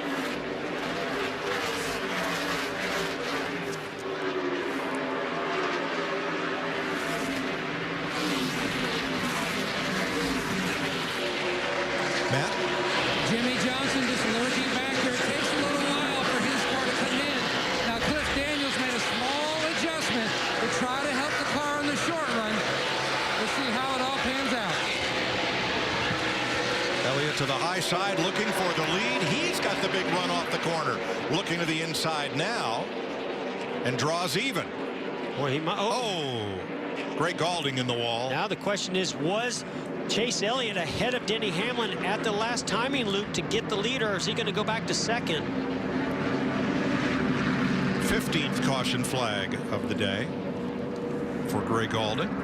So let's set this up. You saw where Chase Elliott pulled ahead of Denny Hamlin. There are timing loops around this racetrack, and when the caution comes out, NASCAR will go back to the last loop, and at that loop, NASCAR's telling us right now, Denny Hamlin was the leader. I believe Daniel Suarez should be the free pass car. And here's a replay of the incident with Greg Gaulding had been running the top groove and running way up close to the wall. A little too close that time.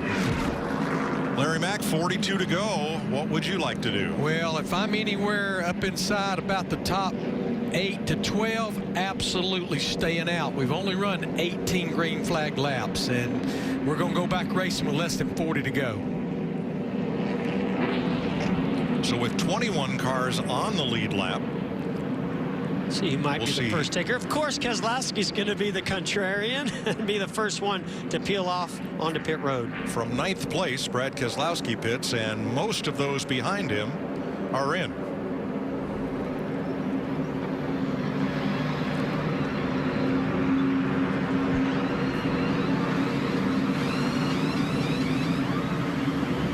Not sure. They might have just put 2 on Brad's car. He was out quickly.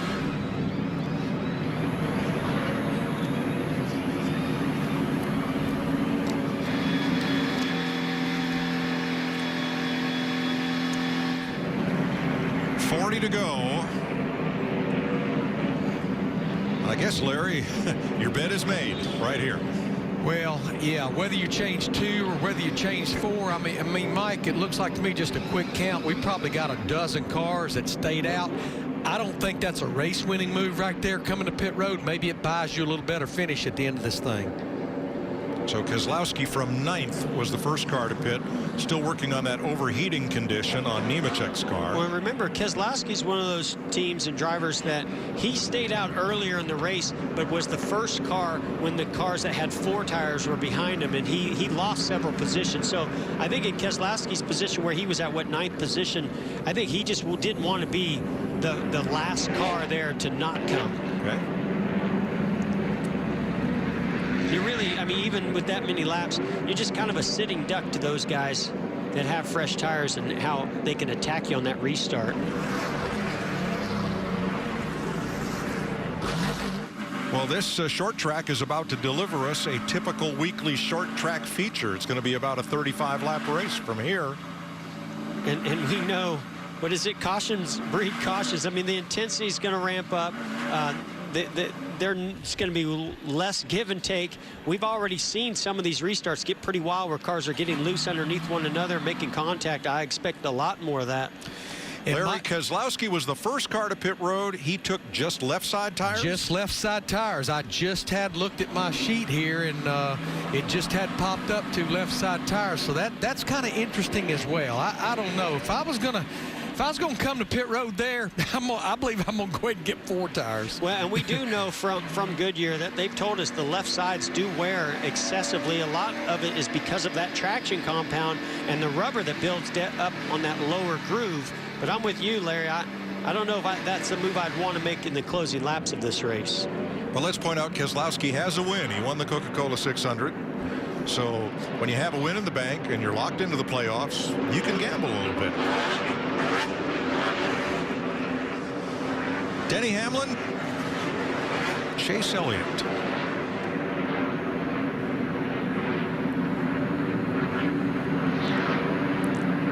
There's a look at how they'll restart. And we're back to green with 37 to go.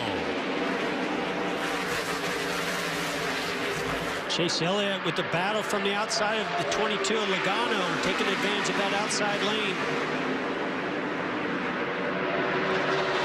Issue for Truex further back, and you saw there Chase Elliott trying to get up in front of the 18 of Kyle Busch. Trouble down in the corner, up and in the wall. Martin Truex, Eric Almirola, and Michael McDowell. We saw Truex had an issue. I don't know if he had contact with somebody, cut a tire. He didn't get going on the restart. Then they went down to the next corner, and then all this happened. 16th caution flag of the day. Bunch of used up race cars there, 3 of them.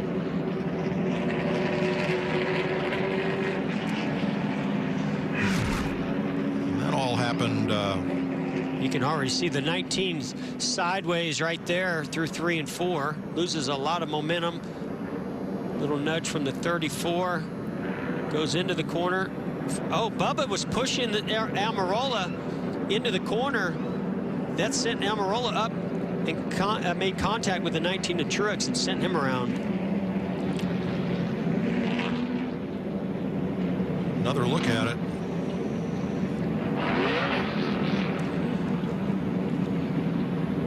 And And let's ride with Kurt Busch through this scene. When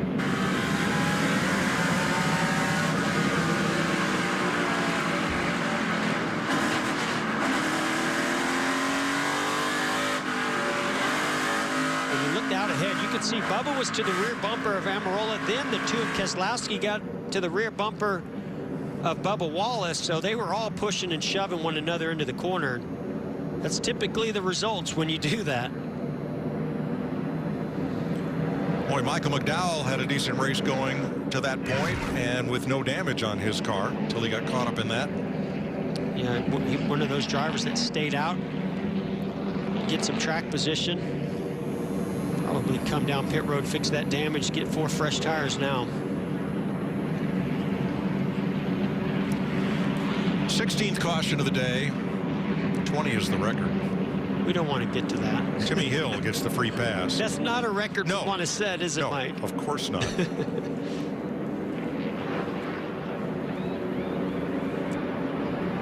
The highlight package might take a while here. Kyle Busch has to dodge Clint Boyer. Later got a speeding penalty. Right there got a speeding penalty. Ryan Blaney slid it up, spun it around. He was going to be okay, but Ty Dillon thought the hole would be at the top and turned left, hard left to miss him underneath.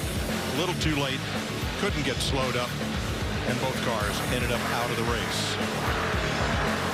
Ricky Stenhouse gets turned by Jimmy Johnson as he was trying to avoid Matt Kenseth, who lifted, and 4 cars get piled up out of the race.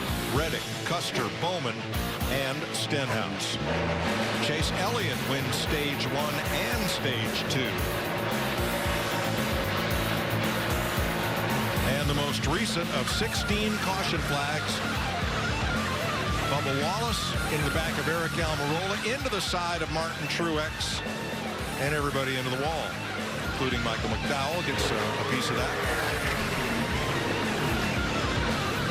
You know, Mike, all it takes is one little moment for your car to step out and you lose momentum, like what happened to Martin Truex Jr. that got him into that position down the next corner and then sent him into the wall when Almirola was being pushed by Bubba into the corner. But you know, you go back and you relive those moments. You go, man, if I just hadn't gotten loose here, I wouldn't have been in that position. So by my count, 8 cars stay out.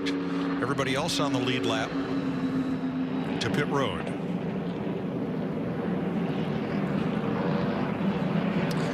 And to me, all of this is helping our leader, Denny Hamlin.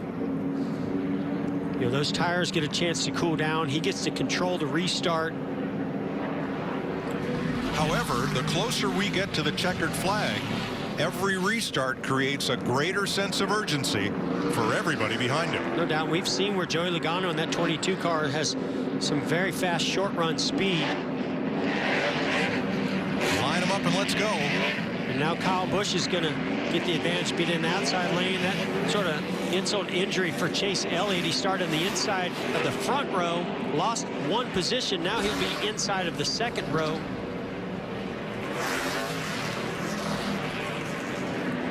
So it's Hamlin outside Logano, Toyota against Ford.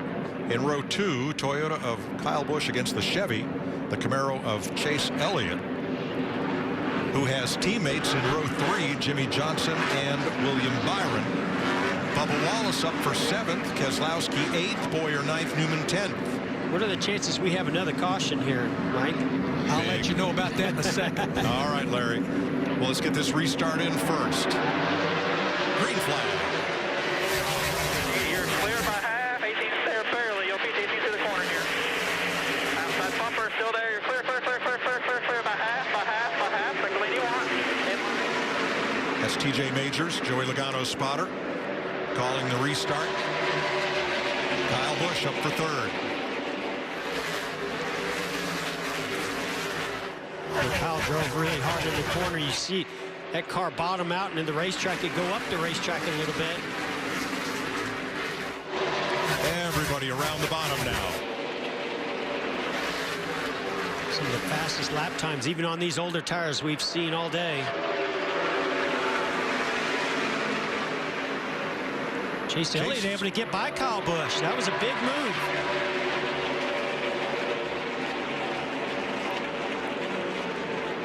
And Joey Logano taking a look at our leader, Denny Hamlin. Denny's going to open up the door just like he did for Chase Elliott earlier. He'll open up that door, but he'll work that high line. That's it. Denny likes that run off the corner from the high groove. And look at him scoot away from Logano, who's really going to have to send it in there to stay even with Hamlin. He can really close up the center of the corner, entry center of the corner, but it's that exit where you pay the penalty on the bottom lane. Ooh, boy, that was close. Guys, as I watched Denny Hamlin and Joey Logano running side by side here with 23 to go, the last time we were at a short track at Martinsville last fall, they didn't have any love lost for anybody. No. Might not here either. All right, Larry, 23 to go. I'm going to hold my breath while you give the trends. Well, I looked at the last 10 spring Bristol races, and the average of the last caution comes right about now, lap 478 with 20 to 22 to go. But in those 10 races, 4 times in the final 20 laps, and we've had 2 overtimes. Thank you. Hey, don't count out Keselowski. I know we only got, what, 21 laps to go here. But those 4 fresh tires on Keselowski, he's moved into 5th position.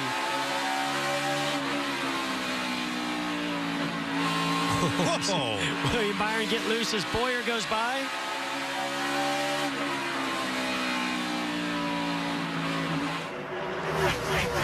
Bowyer also, he's the next car behind Keselowski with 4 fresh tires.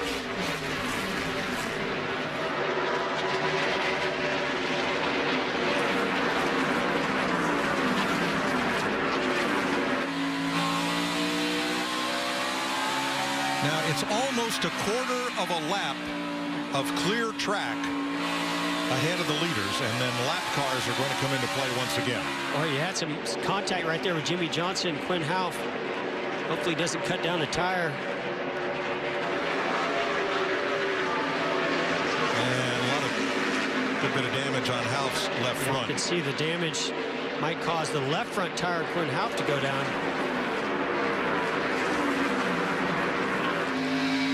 17 laps down. Broken spark plug wire for Nemechek. We're hearing. Not sure if that has been fixed or not.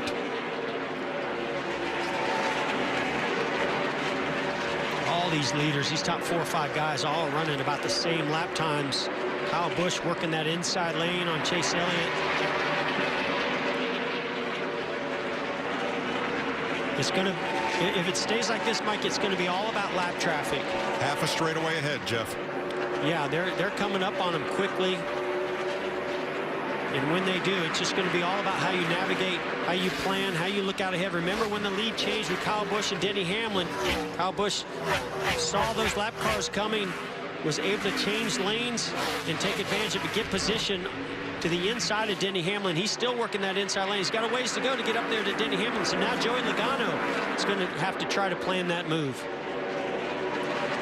And as Joey's trying to plan that, he's got to be careful because he's got Chase Elliott coming pretty fast on the high line. All right, a couple of lappers on the inside. BJ McLeod down and out of the way. Oh, Denny gets high. And Logano gets the lead. Elliott's going to get second. And maybe the lead. More, yes. Chase sends it and takes the lead. And Denny goes around. Goes into the wall with McLeod. And caution is out. Can you believe that? Our leader, Denny Hamlin, gets loose, gets up into the marbles. The next corner, Joey Logano goes in there and the same thing happens. Only Bristol, baby. That would be a caution in the last 20 laps. Yeah, would that be a trend, Larry Mack? Yes, it would. We didn't hold our breath long enough. Well, we said lap traffic would be a factor, and it ended up being the factor here, but it's Hamlin just way too high to start this. Yeah, I think Denny just got too high. Let's see what happens with the 22. I mean, he just sends it in there and just drifts up the racetrack. I can't say that he and Chase Elliott made any contact.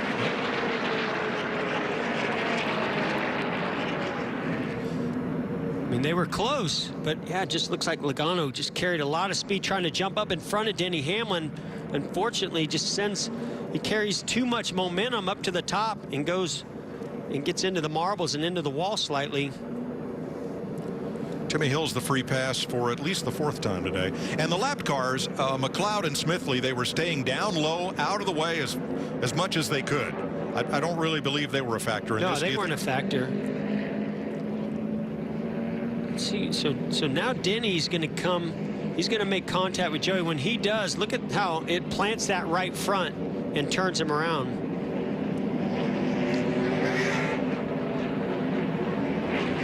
Joey must feel like Chase Elliott made a little contact with him. I'm not so sure about that. I don't think I saw that. I mean, he definitely would have gone in there and maybe packed some air on that left rear to loosen him up.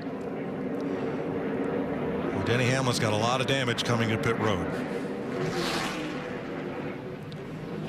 Well, this ought to be pretty exciting here. Inside 9 to go between Chase Elliott, Joey Logano, and Kyle Busch. Keselowski on those fresher tires is going to be starting in the outside lane. Hamlin makes his stop. Only a few takers on pit road now, with 22 cars on the lead lap. Chase Elliott has had a you couldn't script this restart to the season. On the last green flag lap at Darlington, into the wall by Kyle Busch, who finishes 2nd, and then the call with 2 laps to go facing a green-white checker. Chase comes in for tires, gets back up for 3rd, but could not catch Brad Keselowski, who won. And then Thursday night at Charlotte, a big win for Chase and Alan Gustafson. Redemption, maybe. Momentum, certainly. And here we are with 8 laps to go, and Chase Elliott leading at Bristol, where he has never won in a Cup car. In fact, no short track race. Checkered flag for Chase Elliott in the Cup Series yet. Yeah, we've seen him win on a road course, but not on a short track. He was in position to win in Martinsville a few years back. That late battle, he and Denny Hamlin made contact. Well, this makes 4 races in a row where Chase has been in position to win with less than 10 laps to go. I mean, no doubt about it. This team is strong.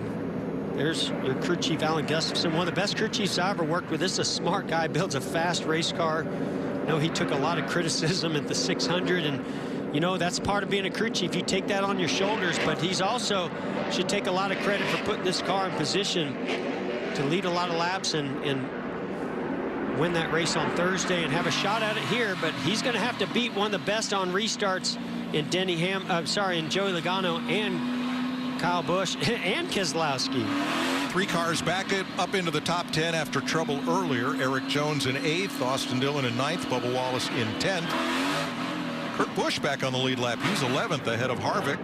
Harvick trying to keep that top 10 streak alive. His number 4 will be 12th on the restart.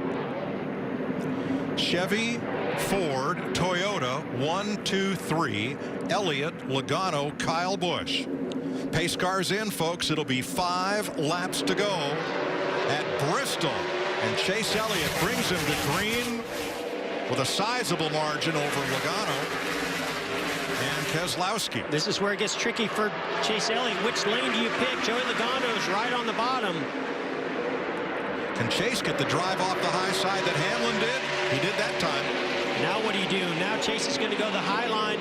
As Logano goes to the bottom, he's going to get clear almost. They might make contact here. Almost, but not quite. Is Logano faster in the bottom than Chase is up top? Oh, yes he is. He's going to get that lead. But can he keep it? 3 to go. Wow, what a battle here. They touch. Little bump and run there from Chase Elliott. They're up and in the wall. Here comes Keselowski. Wow. And Kyle Busch. Oh, my goodness. Boy, Chase just sent it in there and got loose, took them both out. 2 to go. Keselowski, Boyer for 2nd from nowhere. Johnson 3rd. Kyle Busch 4th. Eric Jones 5th. White flag, 1 to go, sponsored by Credit One Bank, only at Bristol. Unbelievable, unbelievable. Those tires working for Keselowski and those leaders. He's going to steal another one. on. Yeah, he is. 2 Sundays in a row. Great job. Brad Keselowski wins Bristol. Can you believe it? Can't say I saw that one coming, Mike. Let's go to Vegas, Jeremy. And not to race. Their luck is with them. We would have, yeah, he's drawn the pole. You see the damage to the 22 car, Logano. So there are your unofficial results. With Chase falling to the tail end of the lead lap, 22nd. Logano dropping to 21st. Oh, boy. Used up 2 race cars. Well, Logano was already not real happy with Chase Elliott when Chase got the lead. Then right there, they were battling. I mean, it's just great, hard racing. They're going to be a while sorting out this one. Yeah, I guarantee you, Logano's no happier now than he was. But this guy's happy to win. Brad Keselowski said, let's go win 30 more. He's up to 32 on the win list now. Aerial coverage of our victory lane provided by Goodyear. From race days to even better days ahead, Goodyear, the official tire of NASCAR. All right, let's rewind and sort this out as Joey Logano climbs out. And I don't know if Chase Elliott was going to try to slide job Joey Logano. He just didn't have enough momentum. And instead of going to the bottom and hooking the bottom in that traction compound, he drives in there side by side with Joey Logano. And it just... There you go. You see Chase Elliott getting out of his car. Joey Logano very frustrated and upset getting out of his race car. Brad Keselowski burning down the house. And these two fellas. Joey just staring down Chase Elliott. Chase Elliott not wanting to look at him at all. And Clint Bowyer stealing second at the end of this one. Okay, so here's the conversation.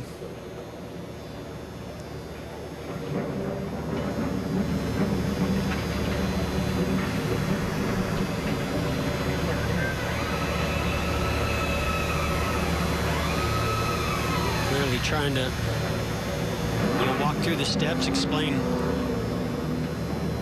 from each angle or the perspective that they had.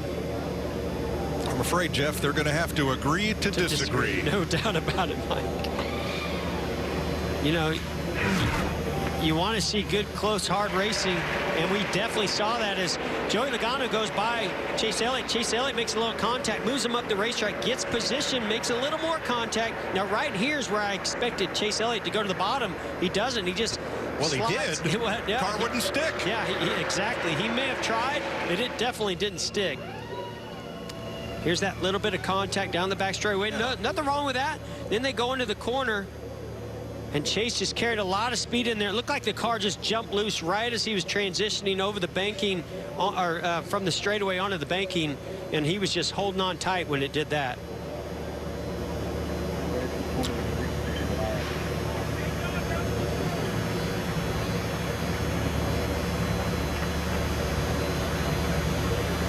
Great job by Joey Logano to get that move made on Chase Elliott as Chase Elliott moved up to the high line. And Chase said, well, you got me on the inside. I'm going to go to the inside. Look at Bowyer. Look at the head of steam he's got to come from 5th place to 2nd and Johnson to 3rd. Yeah, Kyle Busch had a big loose moment trying to avoid that incident.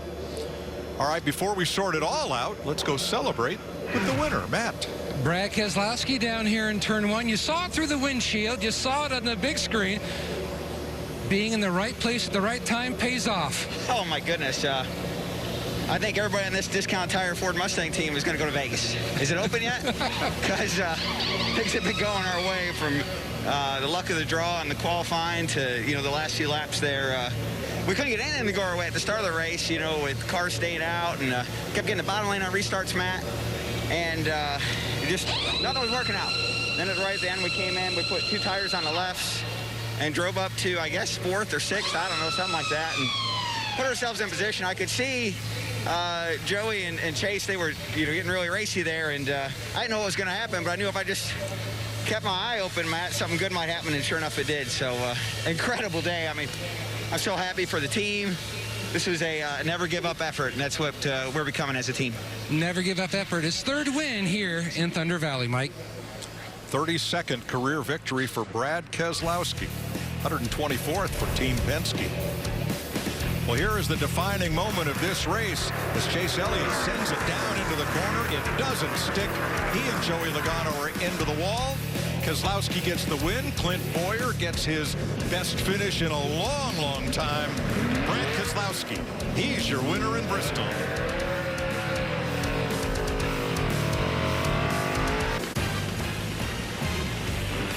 It wasn't the wildest Bristol finish ever, but it was one of them. Brad Keselowski restarted third and comes to steal the victory as Chase Elliott and Joey Logano and their crew chiefs talking it over. That was moments ago. Now Matt is with Joey Logano, who ended up 21st. A lot of debate, a lot of discussion. Joey, what was your take of what happened between yourself and Elliott? Oh, he wrecked me. I mean, he got loose underneath me. The part that's frustrating is afterwards, a simple apology, like be a man, come up to someone and say, hey, like, my bad. But I had to force an apology, which to me is just childish. But anyways, man, we had a good recovery with our Auto Trader Mustang and had a shot to win, and that's all you can hope for. And passed them clean. It's hard racing at the end. I get that. It's hard racing. But golly, man, be a man and take the hit when you're done with it. All right, thanks, Joey. Logano 21st, Elliott 22nd after what happened there, racing for the win. Matt? A little bit farther, Mike, down pit road, catching up with Chase Elliott. Well, we caught up with Joey Logano, and he gave us his take. What's your take of what happened, Chase? Just going for the win, you know, trying to get a run underneath him, got really loose in. I don't know if I had a tire going down or if I just got loose on entry, but as soon as I turned off the wall, I had zero chance in making it. So, you know, I'll certainly take the blame. Yeah, I don't think so. I think I just got loose and got up into him. So, yeah, you know, I felt like that was my shot. He was really good on the short run, and I felt like I had to keep him behind me right there in order to win the race with only, you know, 3 or 4 laps to go. So I hate we both wrecked, but it's, you know, can't go back in time now. Thanks, Chase. Mike? A wild day in Thunder Valley. Brad Keselowski celebrates with the trophy. Clint Bowyer comes from 5th with a lap and a half to go for his best finish in a year. Jimmy Johnson 3rd. Yeah, a lot of names in there. Eric Jones, Austin Dillon. How about Kurt Busch coming back to 7th? And I think that was one of the best and craziest races and finishes we've had all year. Anytime you leave Bristol shaking your head, you know you've seen one humdinger of a race. Now, tomorrow night, the Xfinity Series will be here with the Busch brothers in the booth, joining Adam Alexander to call the race. And Regan Smith will be on pit road. Next week, the trucks on FS1. Xfinity on Fox Saturday, and the Folds of Honor Quick Trip 500 on Fox Sunday. That's all down at Atlanta Motor Speedway. And weeknights on FS1, NASCAR Race Up. They'll have plenty to talk about tomorrow, and Tuesday, and Wednesday, and Thursday. Yes, they will. An unbelievable last green flag run here. From a great flyover to a lot of lead changes to 17 caution flags. It was a wild day in Bristol for everybody. But the driver of the Penske Ford Mustang #2, Brad Keselowski, who comes away with his 32nd career victory.